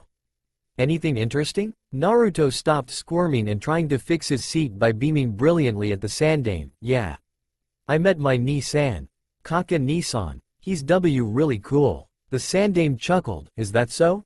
Yeah, he talks to me and smiles at me, but he didn't hug, and he doesn't stavre at me with those cold eyes. At the last phrase, his voice had trailed off. The Sandame gave him a look full of sorrow, but Naruto didn't care about that. A thought had struck him, and it made him quiet. Hey, Gigi, Naruto asked softly, swinging his legs listlessly underneath him, can I ask you something?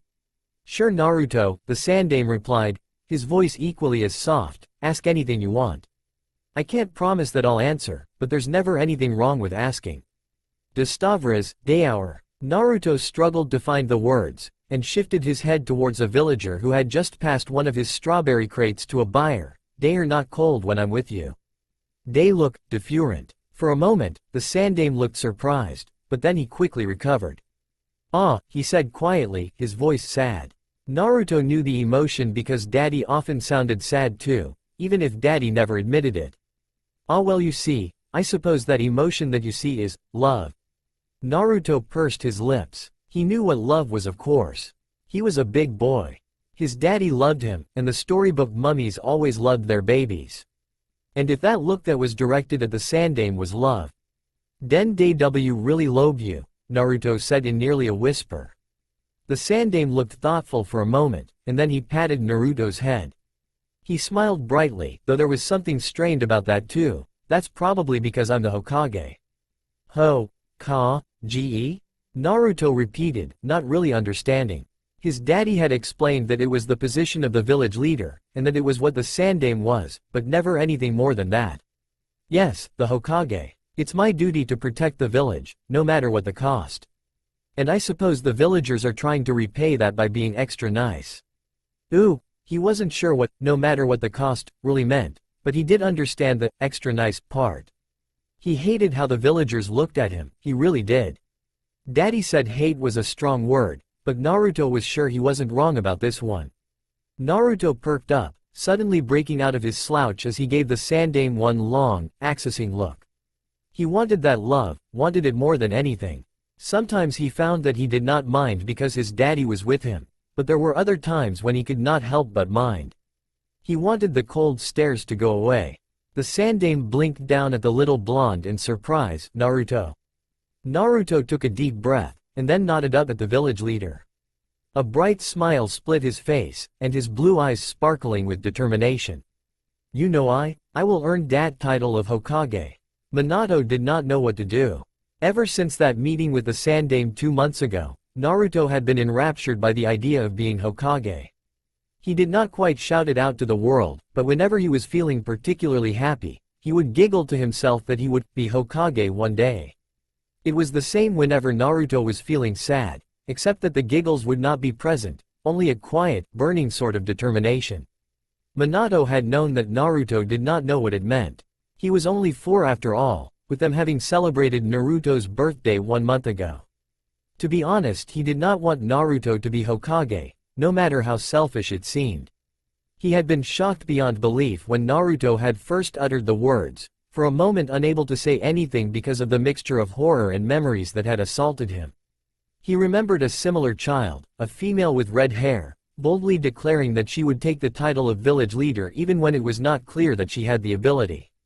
He had remembered the smell of blood and decaying flesh, the tragedy that came with poorly made decisions. Minato admitted that he did believe that his son could become Hokage, but he did not want that life for his child. It would be constant headache and heartache, and although gratifying, it would also be painful. To be Hokage was to live a life beyond the existence of oneself. It was to live a life for the village. Minato had not been unhappy during his term, but he had also known that he might have been happier as a regular shinobi. Minato had even revealed that all Hokage were shinobi in hopes of discouraging his boy. Unfortunately, that had backfired spectacularly.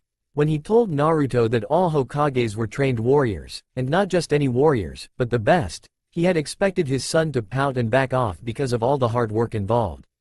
He should have known better. Naruto had instead squealed about how cool it was, and had gotten more fire than ever to become the village leader. He had bugged Minato for stories about what Hokages did, and Minato had not been able to refuse. With every passing tale, Naruto became more and more enamored with the idea. What had started out as perhaps a passing fancy had turned into something more. When Naruto revealed his true reasons for wanting the position that night a month and a half ago, Minato's heart had nearly bled out from sorrow.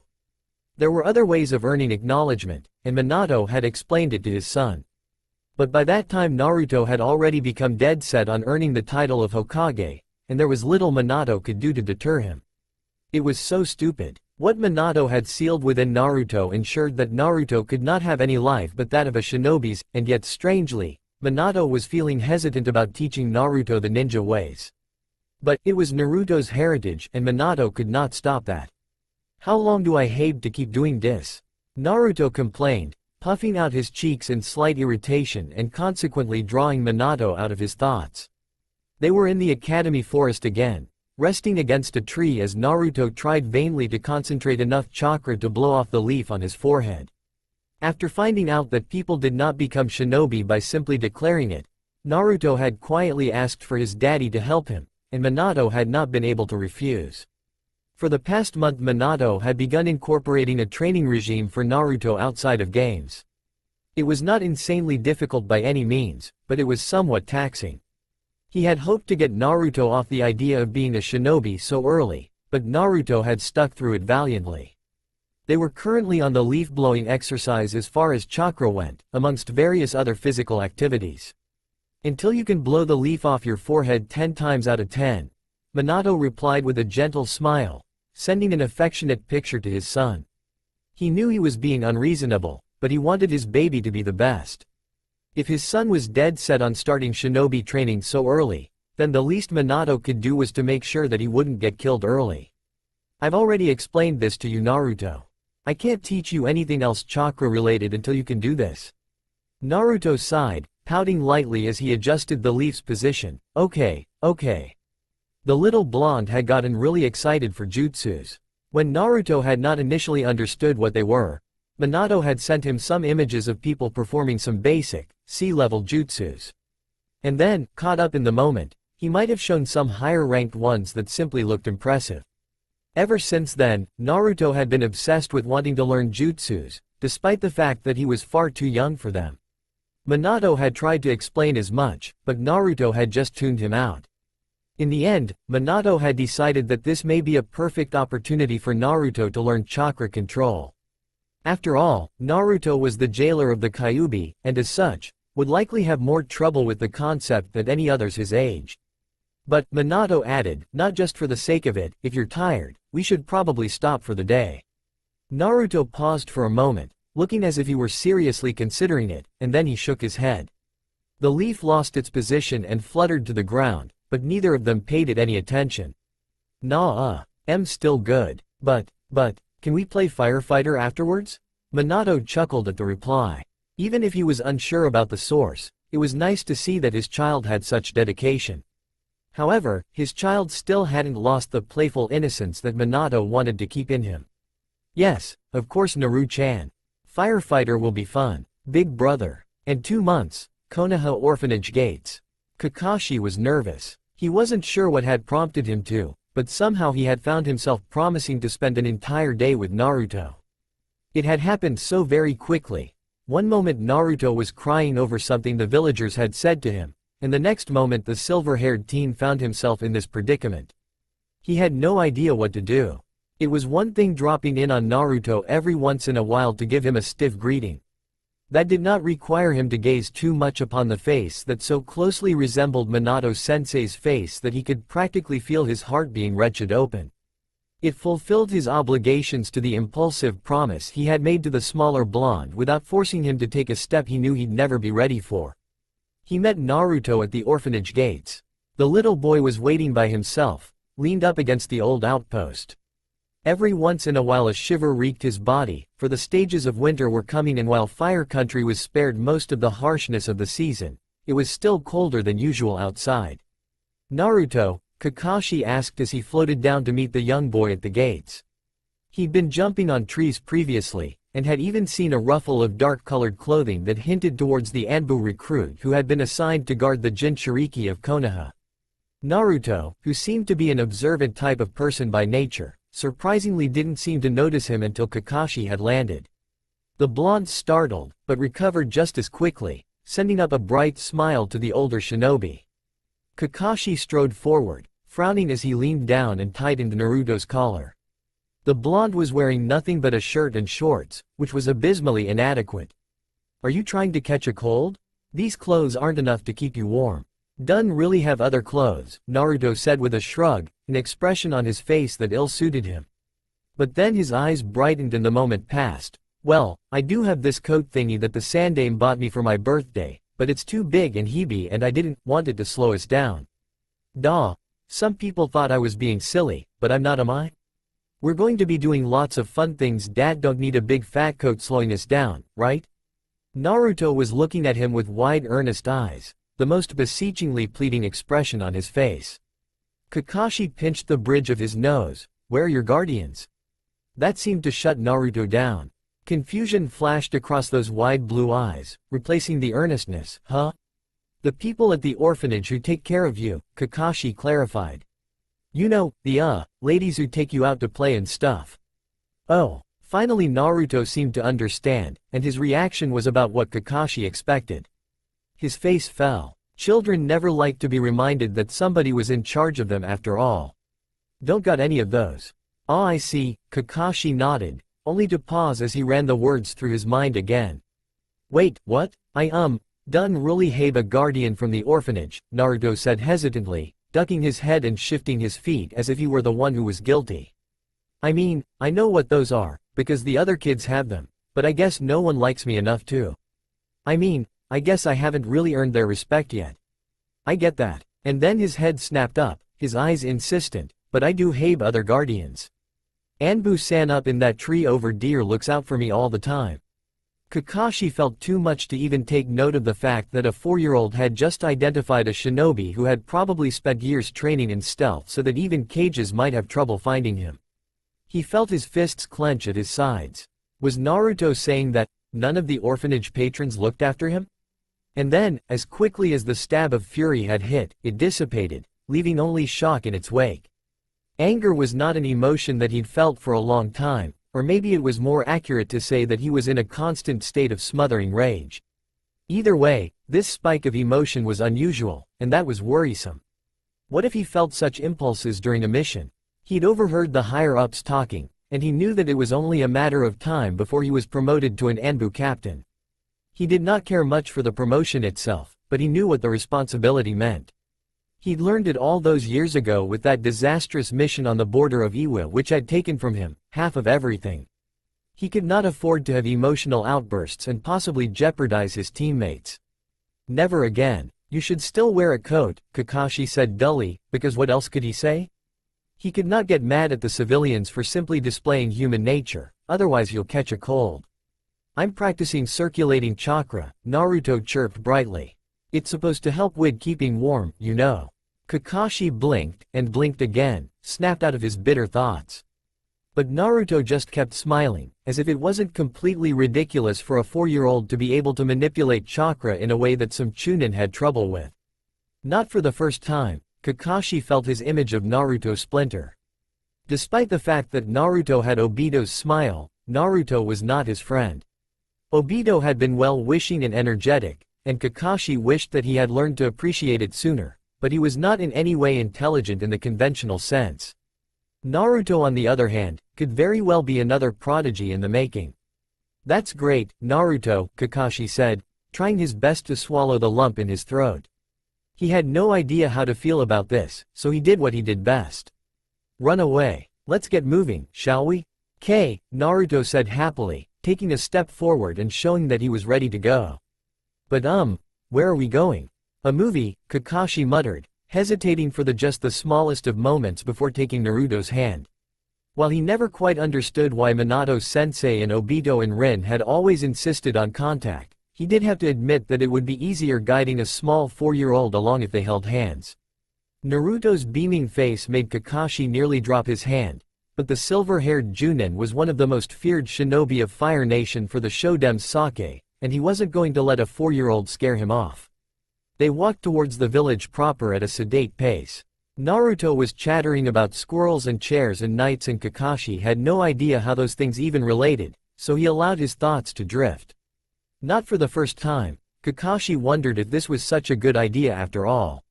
When he'd first realized the implications of promising to spend a day with Naruto, that it would mean he would have to find some way to entertain a 4-year-old, the movie had been the first thing to pop into mind. There wasn't a lot he'd done in his childhood other than train, and he did even less now. There was one activity however that he did remember with some degree of fondness, and honestly, it was the only thing he could think of that was appropriate for Naruto. Whenever Team Minato had completed a C rank or above mission and weren't given another one immediately afterwards, Sensei had always taken them out to watch the newest movie in the series that they'd followed ever since it had first came out. Kakashi had always pretended that he didn't like it, because it wasn't training and he couldn't help but guiltily feel that he was wasting time every time he went to go see it, but secretly, he was in awe of the kunoichi who never gave up. It was only after the 4th Hokage's death that Kakashi realized that his sensei must have known, and that was why he kept bringing Team Minato to the theaters. Here we are, he muttered when they finally arrived, and Naruto stopped mid-sentence to gaze wide-eyed up at the all-encompassing billboards. There, atop the entrance for Konoha's movie theater was a colorful picture of a woman facing east, her face determined as the sun set behind her. Also behind her were 3 men wearing various costumes of old, their gazes adoring and steadfast in their loyalty. He'd never understand why Princess Foon was as popular as she was, because other than her character the story was a disaster, but he did have to admit that she was useful for this one time. It was a different actress from when Kakashi had watched it with Team Minato, and it was just as well, because he didn't think he could handle going in otherwise. Wow, Naruto breathed, this looks so awesome. Wow, this is the best day ever, Kakashi ni-san. Kakashi had to shake his head to clear the image that had superimposed upon the blonde child. It was one of Obito, dancing around with Rin as he blathered about how happy he was when he'd heard the plans for the day. And didn't he know that everything could be ruined in just a split second of time, when you come home happy like a fool because you'd done so well on your worthless taijutsu match and wanted to show your daddy only to find his body hanging in the rafters? Didn't he know that anything could happen? Like the image of your invincible father being shattered because you realized that he could and would abandon you just so that he wouldn't have to deal with his own pain. Don't be an idiot, Kakashi said with a hint of frustration, the day hasn't even started yet. Naruto shot him a hurt look, and Kakashi realized he had slipped. Sorry, he muttered, giving Naruto's hand a gentle squeeze. Let's just get inside, alright? True to form, Naruto didn't stay down for long. He'd never been in a movie theater before, and he immediately began crawling around, touching everything with an amazed expression and babbling about everything he could see. Feeling guilty, this time Kakashi did listen, even if nothing really made sense. It's like he's an octopus. Naruto squealed, hiding his face in laughter. Kakashi shot his young charge a confused look. What? It's like, he was waving his arms and those papery thingies were waving out behind him, and he kinda looked like an octopus. No, I understand that, I just don't get why it's funny.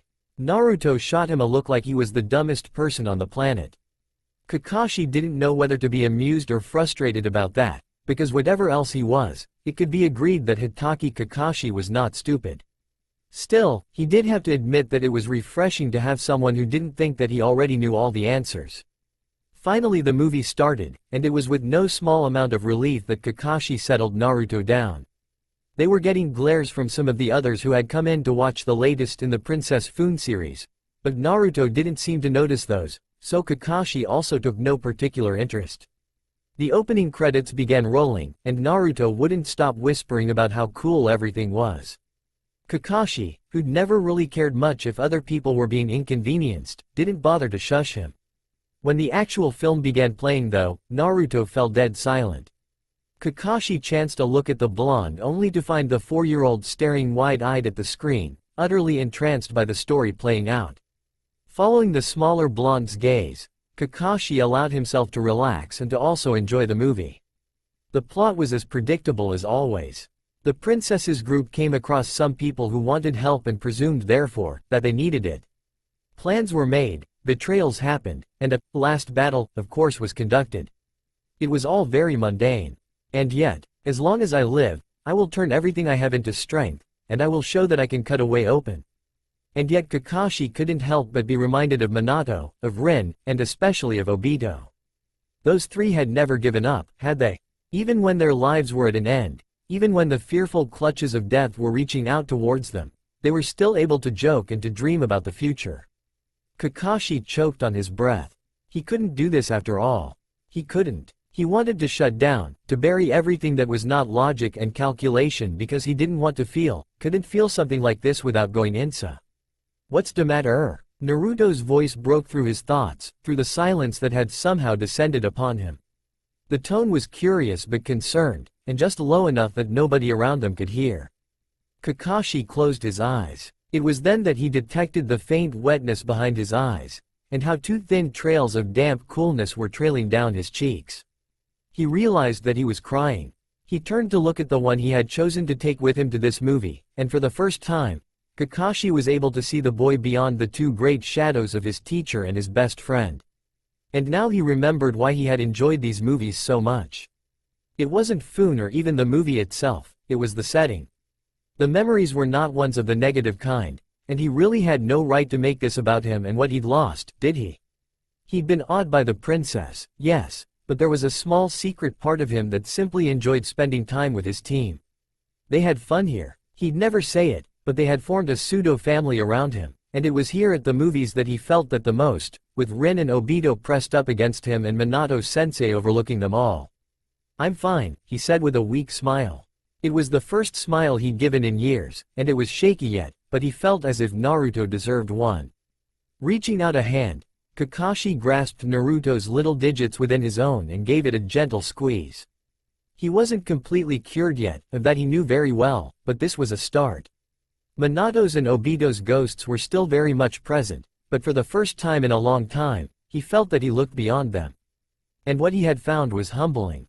His voice was soft as it echoed through the emptying theater, but no one could mistake the sincerity.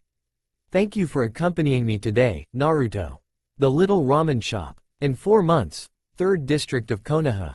Nakano Tucci was only the humble owner of a ramen stand, but even he knew right from wrong. He knew that the way that the rest of the villagers were treating the newest drifter of the Konoha markets was far from kind. The little 4-year-old was plodding along the streets, his strides hesitant as he passed by various restaurants and vendors. Tucci had seen the boy around often enough to know that the blonde was not lost in the most literal sense. He was sure that the child knew exactly where to head for any certain purpose. And yet the boy still acted as if he had no idea where to go. Tucci knew the reason for it. Everywhere he went, the restaurant owners and stand managers would treat him with a look of unease. Sometimes even a glare. The child seemed unusually perceptive to such things, and it seemed to make the boy doubt himself. Nobody wanted him in their area, and that made it hard for the boy to choose any which place to go. It was not that Tucci did not understand his colleagues. Not only had the Kyuubi taken away their Yondaime, but it had also taken away Uzumaki Kushina, who had proved herself as a kunoichi of Konoha. The villagers had trusted her to deal with the beast and to keep it from harming them, but that was not the case with a 4-year-old. It was not really the fact that the blonde boy was a Jinchuriki that bothered them, but rather, he was a Jinchuriki with unknown skills. The villagers could not trust a little boy to keep a hold of the demon when even the red-hot habanero had lost control, in the end. Nobody truly wished to harm a child, but the subconscious had always taken self-preservation more seriously than some moral code. The only reason that Tucci did not share the same terseness as the rest of the village was, perhaps, only because of what he knew. Tucci eyed the blonde. For him, the connection was obvious, but then again, nobody had frequented his ramen stand more than the Namikaze Minato and Uzumaki Kushina in the year before they had died. Theirs was a relationship that had never been publicly announced, but when Tucci saw the new Kyuubi Jinchuriki, all his doubts about his suspicions were overturned. Sometimes he was tempted to say something, but as a ramen stand owner where shinobi frequented to discuss things that no civilian should hear, Tucci had learned the art of keeping silent. He realized that there were forces at work that he knew nothing about, and carelessly revealing something that he did know might lead to disasters he could have never foreseen. Living as long as he had in a village of shinobi, he had learned that much. Nevertheless, he felt sorrow for his two greatest customers. They were mother and father, yet they would never get the chance to see their beloved son grow up. They would never be there to help their child. Above all else, Tucci wanted his daughter to be happy, to be prosperous. He wanted to give her the best life possible, as was wont of all parents, and he did not want to confine her to a ramen stand. Tucci did not think that there was anything wrong with working at a ramen stand, of course, but should Ayame ever want anything more in life, he wanted it to be available to her. He wanted to send her to school, an experience he had never been fortunate enough to receive. Kushina and Minato would never get that experience. Tucci almost felt as if he owed his two greatest customers something, as a parent to parent, rather than as shopkeeper to customer. So, when the small blonde chose his ramen stand next, Tucci did not turn him away. He welcomed the boy with open arms, and even when the rest of the villagers threw him wary glances, he did not regret his decision because of the wonder that filled those bright blue eyes. Drawing days. In 7 months. 2nd District of Konoha. No Naruto, not quite like that. That line goes slightly more to the left. His tongue poking out of the corner of his mouth, Naruto adjusted the line he had been drawing, moving it exactly as Minato had pointed out to him. Minato beamed in pride. Yes, just like that, Naru-chan. The small blonde was sitting at a small table at the ice cream parlor, his legs swinging underneath him because the chair was too high. Sheets of paper were spread out before him on the table, various patterns and designs scrawled onto their surfaces. A single, worn-looking bag hung from the edge of the chair, swaying every few seconds as the wind blew past. The owner of the space had ignored them for the most part, since Naruto wasn't really causing any trouble. Instead, all his attention was focused on the sheets of paper he had liberated from the Konoha orphanage storage rooms. He was drawing, or, more accurately, creating seals. In the end, Naruto was an Uzumaki, and Minato had decided that if Naruto were to learn the shinobi arts, then the first thing he should learn was sealing. As of now, his Naru-chan still didn't seem to have all the fine motor skills required to create perfect seals, but Minato thought he could start Naruto on recognizing them. So, although the seals that Naruto drew up now would have no real applications, they greatly helped him in understanding and remembering them. "Can I take a break?" Naruto asked quietly as he finished up the seal, letting out a wide yawn which almost made his face disappear. Minato smiled. The truth of the matter was, Naruto found sealing very boring, and had actually fought Minato the first time the elder blonde had suggested teaching it to him. Still, it was the Uzumaki birthright, and one more thing that would connect Naruto to his mother, and Minato could not deny that. His son was free to become a bridge builder if he so desired, but Naruto becoming a master in sealing was something that Minato would not budge on. Thankfully, all it took was a few carefully placed words about how Hokages would know the basics to sealing, and a few given images of what sealing could do that convinced Naruto the art might just be worth it. It didn't mean that a 4-year-old boy could stand it most of the time, though. "Sure, Naruto," Minato said softly, because he did believe that they had done enough for the day. "What would you like to do now?" Naruto shook his head to indicate that he didn't know, but did look around with wide blue eyes for anything that might catch his attention. Unfortunately, there was nothing out of the usual, only the regular bustle of Konoha and the occasional tourist taking photos. The tiny blonde frowned, leaning his chin against the table and puffing out his cheeks. There truly wasn't a lot they could do while they were outside. Many of the games Minato and Naruto played required space for themselves, and Naruto was embarrassed to do the motions in front of the villagers of Konoha. He had gotten dirty looks the last time he had done it, more so than usual, and that made Naruto shy of being too loud in public. "Hey, I know," Minato said as a sudden idea hit him. His best games usually appeared in such a manner, as did his flashes of brilliance for new seal constructs. He always had half-formed ideas and thoughts floating around in his head, and when they were ready to be born into the outside world, they connected themselves automatically. Naruto perked up, having become used to Minato's unexpected inspirations and knowing what they meant. "Do you want to be a detective for today?"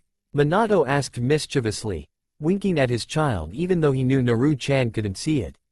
Naruto's eyes grew wide as he sat up in awe, like Detective Mouse?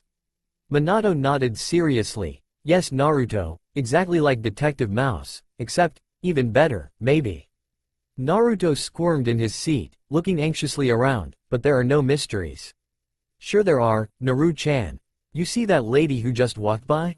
What can you tell me about her?" Naruto squinted. Minato sent him an image of the lady he was thinking of, and with a, "Oh," Naruto followed her with his eyes. She was a tall, graceful woman who wore a long cotton dress. Her clothing still had some sheen to them. Silver dangled from her neck and peeked through the veil of her long dark hair as she moved, reflecting the late afternoon sun. Occasionally she stopped and greeted some others on the streets, despite the fact that she was carrying multiple bags that were full to the brim. Naruto watched until she disappeared from sight, eyes wide as he tried to collect all the information that he could. Minato coughed, and decided that he should give an example first. "Alright now, listen closely. That lady is a woman of middle class who recently became involved with a man of higher social standing. You can tell because the type of fabric she wears is inexpensive but not worn out, meaning that she can afford different types of clothing. However, the necklace and earrings she had were pure silver, which means that somebody wealthy got them for her. The only type of person whom a woman would accept such expensive gifts from is a beau. She was carrying bags of groceries, meaning that she had just gone shopping. More than that, the contents of her bags were quite full, meaning that she likely only shops once a week or so rather than a little every day. She is a person who likes to do things conveniently. This is exemplified by her clothing, which is a set that is opportune for moving around in. However, the clothing is of average style, meaning that this woman has no wish to stand out and would be perfectly content being a normal housewife. She held herself very well, which shows that she's confident in herself. Her shoulders were thrown back, and her chin was tilted up. She also showed no signs of paranoia, such as a constant shifting of the eyes, which shows that she feels very safe within the village. She is goal-oriented, because she did not look around the street for things other than her destination, and the only time she greeted someone was when they were in her path or when they had greeted her first. She's also a very strong woman, probably having experienced some hardships growing up. I would say that she's the firstborn child of her family. She did not ask for anybody's help despite her heavy bags, even though she stopped and greeted a few of the people on the street. That also shows that she is social, since despite the fact that she has heavy bags, she still makes time for other people. If you ask around, you will probably find that this lady is very well liked, and the opinion of her is generally good. Minato paused, wondering if he had dumped too much information on Naru-chan all at once. Naruto's eyes had turned a little glassy. Minato decided that it was enough for now, even if he had only made surface observations. After all, Naruto hadn't quite learned how to read body language yet, let the slight tension to the woman's neck muscles which bespoke of personal problems she was probably ignoring. "So Naru-chan, want to try?" Minato asked gently. Naruto's eyes regained his focus, and he nodded enthusiastically. "Okay, great," Minato smiled. "Now Naru-chan, remember that these are all assumptions, and you should never think that all your assumptions are correct, but they are good observations to make nonetheless. However, don't forget to revise your profile every time you find a new fact, alright?" There was a pause as Naruto mulled over his words, and then he gave another, slower nod to show that he understood. Like, if she said dad dear was a daddy, then dear's no beau. Minato smiled faintly. He hadn't quite explained to Naruto yet that even if a woman had a husband, that didn't necessarily mean that there couldn't be a lover. Still, Naruto did not need to know that at this stage of life. "That's exactly right, Naru-chan. Okay, I got's it. Great Naru-chan." Minato beamed. Really, his Naruto was so smart. "Okay, what can you tell me about that man over there?" He sent the appropriate picture. It was a man in his mid-40s, with a big, blustering figure and a merry smile on his face as he talked to one of the vendors. He was leaning across the front of the stall, slapping the vendor's arm every once in a while. The vendor himself was talking amiably, but throwing an annoyed glance at the man's hand every time it left the man's vicinity. The man also wore regular cotton, though his was stained with dirt and had the look of being washed many times. His hair was cropped short, and he spoke with an accent that bespoke of poor education. Nevertheless, he was happy enough. Naruto made a noise of concentration as he squinted, and then he gave a decisive nod. Minato took this as his cue that Naruto was done. He had gathered as much as he could about the man, and now it was Naruto's turn to show off. "What did you see, Naru-chan?" "He's big," Naruto replied. "That means, he probably eats a lot. His clothes are, normal, so he's not a lord or something. He's smiling, which means that he's happy, but he hits his friend a lot, and they don't look like they're training, which means that he's not very nice." Minato couldn't help it, he laughed. Naruto frowned slightly. Sorry, Minato said, barely holding down his chuckles. While it wasn't quite what he was expecting, he couldn't say that it was wrong. Besides, this was Naruto's first time doing this type of thing. "You're completely right, Naru-chan. Good job. I'm proud of you." Naruto beamed at the praise. He looked around some more, practically bouncing in his seat in his excitement. Next one. Minato smiled softly, and gave the next person whom Naruto was to observe to his boy. First though, he told Naruto everything that he had seen. They went about the game for an hour, with Naruto improving slowly but surely every single time.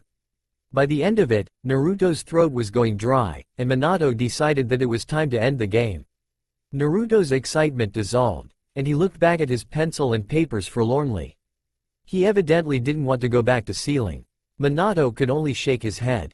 He didn't quite understand how his and Kushina's son could dislike sealing, but maybe it was just the fact that Naruto couldn't do anything cool with it yet. Minato could definitely see Kushina blowing a gasket at learning the basics. He decided that Naruto could use a break. Although technically the detective game had been a break from sealing, it was also quite a learning experience, even if Naruto didn't realize it. Naruto could use some time for real, wasteful fun. "How about you just draw for a bit," Minato said gently. "You haven't done that for a while. Besides, it might help with Naruto's motor skills." Although Minato had been teaching Naruto the basic seals, which Naruto could remember well enough, Naruto still couldn't quite illustrate them down well enough for them to work. Naruto's face instantly cleared up as he picked up his pencil enthusiastically and got to work. "Okay." Minato chuckled, and turned his attention away. Although Naruto's attention was focused solely on his drawing now, Minato could still spot people from Naruto's peripheral. He had long mastered dividing his and Naruto's attention. Now that he wasn't focused on what he might teach Naruto, Minato couldn't help but allow the hour of the detective game get to him. It had been a while since he had consciously observed people like that. In the orphanage, Naruto hadn't gotten to see many people, so Minato's skill in that area had diminished. However, he hadn't noticed how much until he had consciously been trying to find things about people today and had noticed many things that he hadn't noticed subconsciously. Before he had sealed himself within Naruto, he would have noticed all the things that he said and thought today without even thinking about it. It would have just been in the back of his mind, only brought up again when he needed the information. Now it seemed as if that skill had been lost in his years of isolation with Naru-chan. Still, even as he spoke, he had felt the skill coming back to him, and it was only now that Minato realized how useful it would be to be able to do that again. While he personally couldn't make use of it, perhaps he could use it to help Naruto find friends, and later, avoid enemies. So, while Naruto drew, Minato focused on the people passing, trying valiantly to figure out everything he could about them before they disappeared from his sight. That is, until Naruto's excited voice drew him out of his thoughts. "Look, look," Naruto cried, throwing down his pencil and pointing one stubby finger at the picture he had been working on. "Look what I drew." Minato refocused on Naruto and smiled at the picture. "Ah, that's an excellent lion, Naruto." Naruto's smile drooped. "It's not a lion." Oh, he had been sure he had gotten it right. Naruto had drawn a lion the last time, after all. Tiger? No. Elephant? He supposed that those squiggles over there could be a tail, and those triangles did look awfully like ears. No. Centipede? Perhaps the triangles weren't ears, but rather, eyes. The lines that he had assumed to connect to make 4 legs could very well be multiple legs which had unfortunately gotten entangled. No, Minato struggled to think of another animal that might resemble Naruto's figure on the paper. He was drawing a blank. "Yo," Kakashi said cheerily as he seemingly popped out of nowhere. He leaned over the side of Naruto's table. His eye was curved upwards into that upside-down U again. He glanced at Naruto's drawing. "Ah, that's a nice squirrel, Naru-chan." Naruto's face twitched, and then scrunched, and then the most horrible noise erupted from his lungs. Wah! Friends forever. And 8 months, Konoha Eastside Park. Naruto fiddled with the edge of his shirt, looking out from behind his tree nervously. He took a few deep breaths, telling himself to calm down, and then, he stepped out. He couldn't be a chicken, he told himself, because daddy wouldn't want a chicken for a son, and Kakashi Nissan would be ashamed of a coward for a brother. Naruto thought maybe the two were too nice to say it, but he didn't want to risk them not loving him anymore because he was a chicken. Today was his first day in a playground outside of the orphanage. Actually, Naruto didn't remember being in a playground before, but the flashes of sand and grass did seem familiar to him. At the orphanage, he'd always hid behind the pillars to look at the other children play. He did not know why, but he always had a dreadful feeling associated with the playground, and the orphanage grounds offered no shelter from the glares of the nurses. Gathering all the courage he could in his little body, Naruto walked as confidently as he could towards the main grounds. This playground had a set of swings and a slide, as well as a large cage thingy that had a lot of fun-looking things attached like a fire pole and a rope climb. There were kids scattered everywhere, and parents chatting amicably on the benches. Naruto took a deep breath, and looked around for any group of children who looked like they could use another playmate. His eyes passed over a pineapple attached to a boy playing tag with a bunch of others, a short and black-haired girl who was bragging loudly to a crowd of wide-eyed children, and clusters of various others who had formed groups of 2 or 3. There was one boy, however, who didn't seem to have been claimed by any of the other groups. He was chasing a dog, and had funny triangles on his face, but he looked very fun, and he might still want to play. Naruto's face brightened, and he took a step towards the boy with the dog, when suddenly, something else caught his eye. A pink-haired girl who he had assumed was having fun with 2 other girls, had started crying.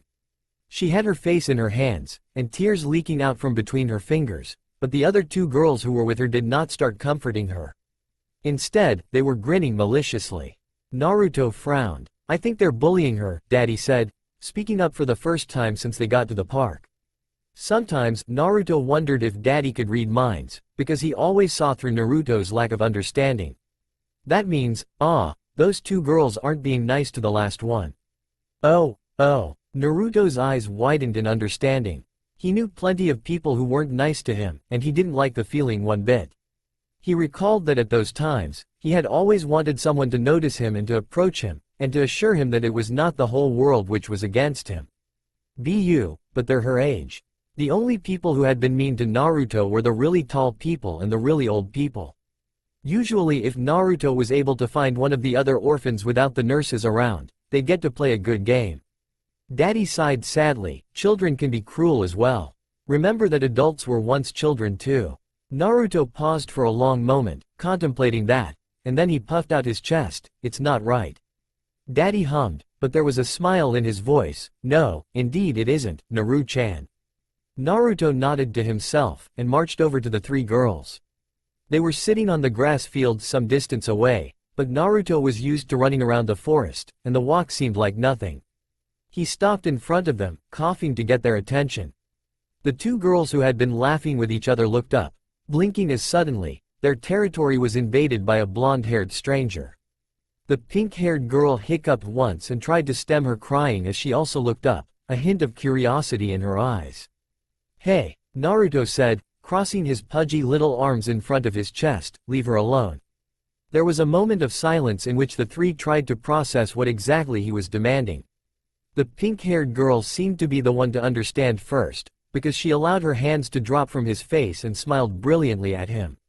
One of the bullies blinked and sniffed. She got up in one wobbly motion, and brushed off her skirt, her nose in the air. "Well, Kura-chan wath being boring anyway." "Let go, Mitha." The other girl nodded enthusiastically, and also tottered to her feet. The two stood there for a moment, looking as if they were waiting for something. There was a pregnant pause, and then the girls looked at each other and one shifted guiltily. Without another word, the two turned and vacated the area. What was that all about? Naruto muttered to himself, adequately confused. They wanted you to invite them to play, Naruto, Daddy said gently, though there was an amused undertone in his voice. Oh. For a moment, Naruto felt a keen sense of loss. He would have loved to play. He debated running after the two, but then a loud sniffle caught his attention, and he remembered the crying girl. He couldn't leave her alone. Whenever he cried, Daddy always tried to comfort him. And then, he felt loads better. He thought it was only fair if he tried to make other people feel loads better too. You okay? He asked the pink-haired girl, plopping down beside her. For a moment she just stared at him, and that made him feel weird, but her stare wasn't cold at all, so he thought he could deal with it. Finally, she nodded, still sniffing, yeah. Thank yous. Naruto beamed, although he had no idea what he was being thanked for. Still, he knew his manners and he knew exactly what to say.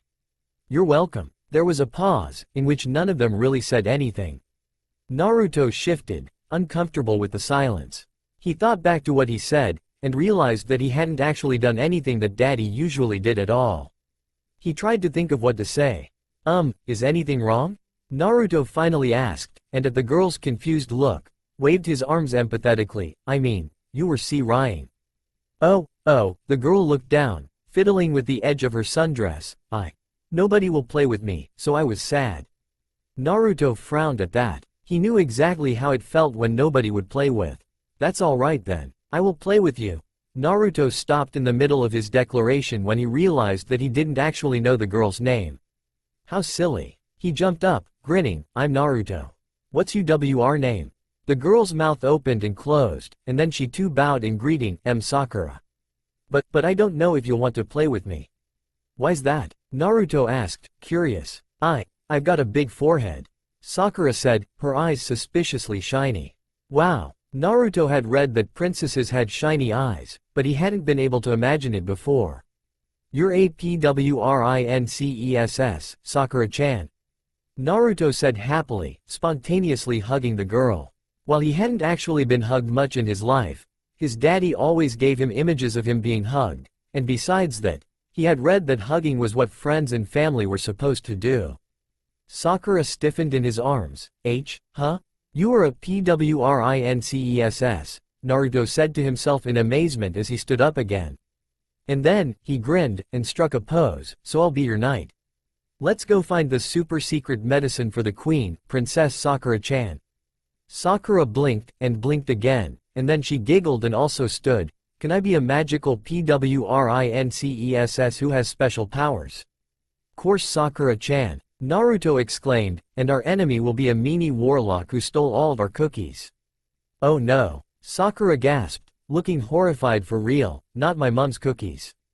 They're the best. Yeah, so we've got to go and pick a bone with that guy, Naruto agreed, shaking his fist at seemingly nothing. With one smooth motion, he grabbed onto Sakura's hand, and started dragging her to the playground. Come on. We've got no time to waste. Even though he said that, the adventure was harsh. Monkey bars became bridges across lava pits, slides became escape tunnels, and flowers became evil fairies who were secretly working for the warlock. Naruto had never had so much fun in his life. When it was finally time to go, and Sakura's mum had come to pick her up, Naruto almost felt like crying. But Sakura-chan, Naruto complained, we didn't get to the secret medicine yet. Sakura only giggled, even as her mother dragged her away by the same hand that Naruto had held while they raced across the Konoha ravines. Then we'll get it next time, Naru-chan. Naruto instantly brightened, and he was almost able to ignore the fact that Sakura's mother didn't seem to like him, just like none of the other mothers had liked him. Alright Sakura-chan, see you next time. But there never was a next time, despite what Sakura had promised. When Naruto went to the park for a 10th day, and still found no sign of Sakura-chan, he knew that something was wrong. "Isn't she coming?" Naruto whispered sadly. He hadn't realized he had asked it aloud, but apparently he had, because Daddy answered. His voice was beyond gentle. "Hey, Naru-chan. I'll give you permission to use some of the money Kakashi-Nissan gave you, alright? Let's go get some ice cream. Naruto didn't really want ice cream. He wanted Sakura-chan back. While it had been really fun playing with the other children, it had been different with Sakura-chan. Nobody had been able to keep up with his adventures before, and she had even said that she wanted to see him again. Had that been a lie? Or had Sakura's mummy just forced her away like all the nurses did with the orphanage children? It was really unfair. He didn't know why mummies and daddies could be so mean. His daddy wasn't like that at all, and Naruto thought that they should all take some lessons from him. And that thought reminded him. Even if he did not have a friend, he did have the best daddy in the world. Alright, ice cream. Naruto chirped, turning away from the playground and skipping towards the Konoha marketplace. He wasn't really feeling alright, but his daddy was trying his best to cheer Naruto up. The little blonde was not stupid. He knew that daddy would never offer him sugar regularly. But Naruto thought that maybe, just maybe, he would be alright, because he could be for his daddy. A moment in time. And 11 months, Tuchi's ramen stand. Yakushi Kabuto was not having a good day. For all intents and purposes, he should have been having a good day since he had just recently passed the genin exams which so few were able to do, but he could not bring it in himself to be content. His teammates were both members of a clan, and while the clans were both minor ones, his teammates did not seem to get the hint and constantly lorded it over him. They also made a lot of unsavory not so subtle comments relating to the past he had before he met the captain of the medical corps. It made him angry. Kabuto shifted on the stool that was his seat, a light frown making its way across his features as he leaned in more closely to the stand at which he was sitting. The only reason Kabuto had not lashed out at the two yet was because he knew his father would not want him to. Kabuto owed that man everything. Yakushi Genrei had taught Kabuto to be calm and patient in situations like this, and Kabuto was loath to disappoint him. Added to that, Kabuto was very much aware of the fact that Genrei had pulled a lot of strings to get Kabuto to graduate. While Konoha did not do something as wasteful as pre-choosing the candidates that were set to become shinobi, they did rig the teams so that the clan children were more likely to pass. Civilian teams still passed the genin exams every once in a while, but it was very rare and only happened when there was exceptional talent. Clan children had been raised as shinobi all their lives, and sticking 3 clan children together was a sure way to make a workable genin team. Either way, it benefited Konoha. Genrei, of course, was one of those civilian exceptions, but he had seen it fit to give Kabuto the best chances possible. Kabuto was an intelligent boy, and all of this he gathered from eavesdropping and gathering random tidbits of information. He knew that his father had done everything that he could to get Kabuto on the team that he was on now. He also knew that if Genrei hadn't done such a thing, Kabuto would have probably failed the genin exams and ended up staying back another year. It didn't make Kabuto feel any better, though. He was brought out of his thoughts by the sound of a loud crash somewhere behind him, and then childish laughter which split the air. Almost automatically Kabuto turned to look, just in time to see what appeared to be a fair-haired 4-year-old laughing an apology at the street lamp he had just knocked over. With a shake of his head Kabuto turned back to the stands, but not before catching the disgusted looks the people around had shot at the child for doing something so stupid. Naruto. The ramen stand owner called out cheerfully, and Kabuto was confused for a moment on why the cook was shouting out an ingredient to the world. And then the owner leaned over the side of his stand and Kabuto realized that it was a greeting.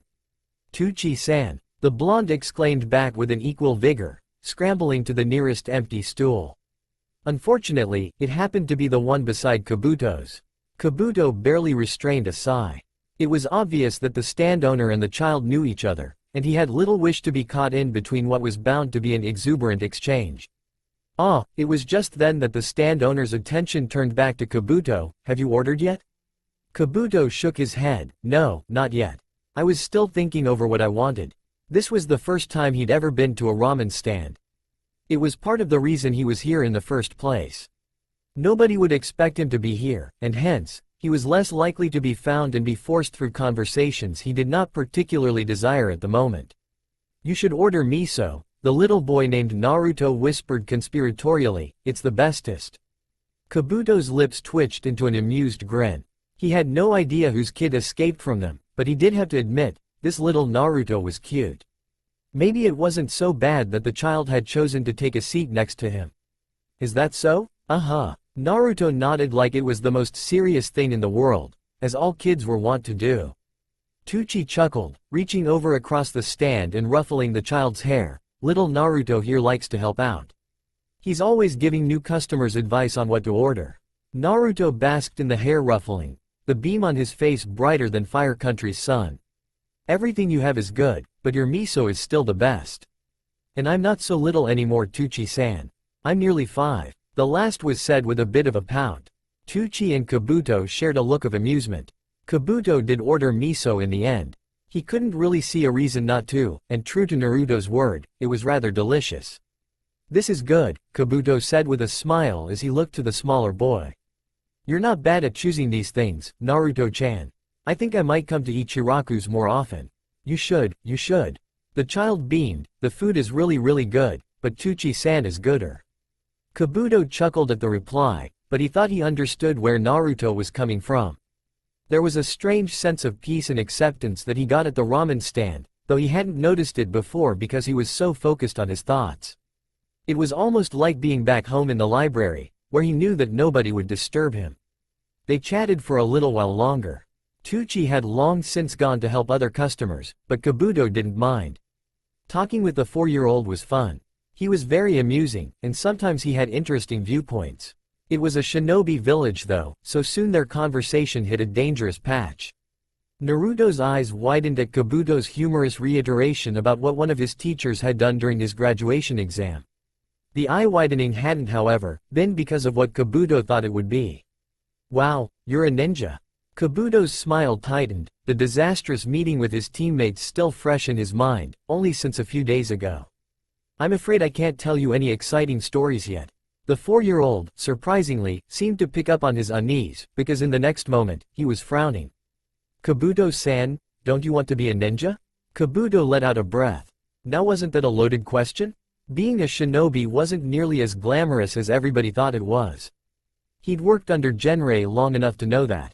Helping out his father at the hospital, Kabuto had seen the freshly minted shinobi and the veterans alike being carried home in stretchers, missing parts of their bodies or sometimes worse, parts of their minds.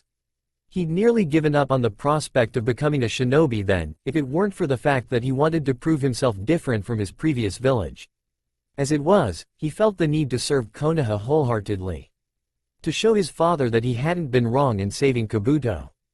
It's not about want, Kabuto said carefully. I didn't choose this profession to gain happiness. If he wanted happiness, he might have chosen to open a flower shop similar to the one the Yamanakas owned. He did love tending to plants. They never judged him, and they gave him back the same amount of love that he put into them. But treating a flower shop would never give his father back the honor that he'd lost the day he decided to adopt Kabuto.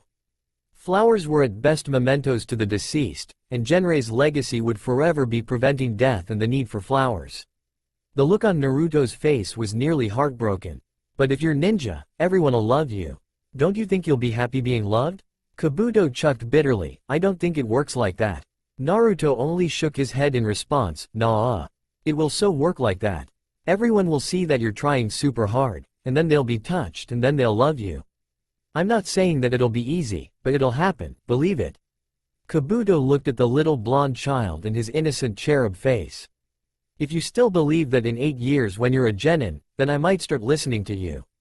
That thought brought home exactly how young Naruto was.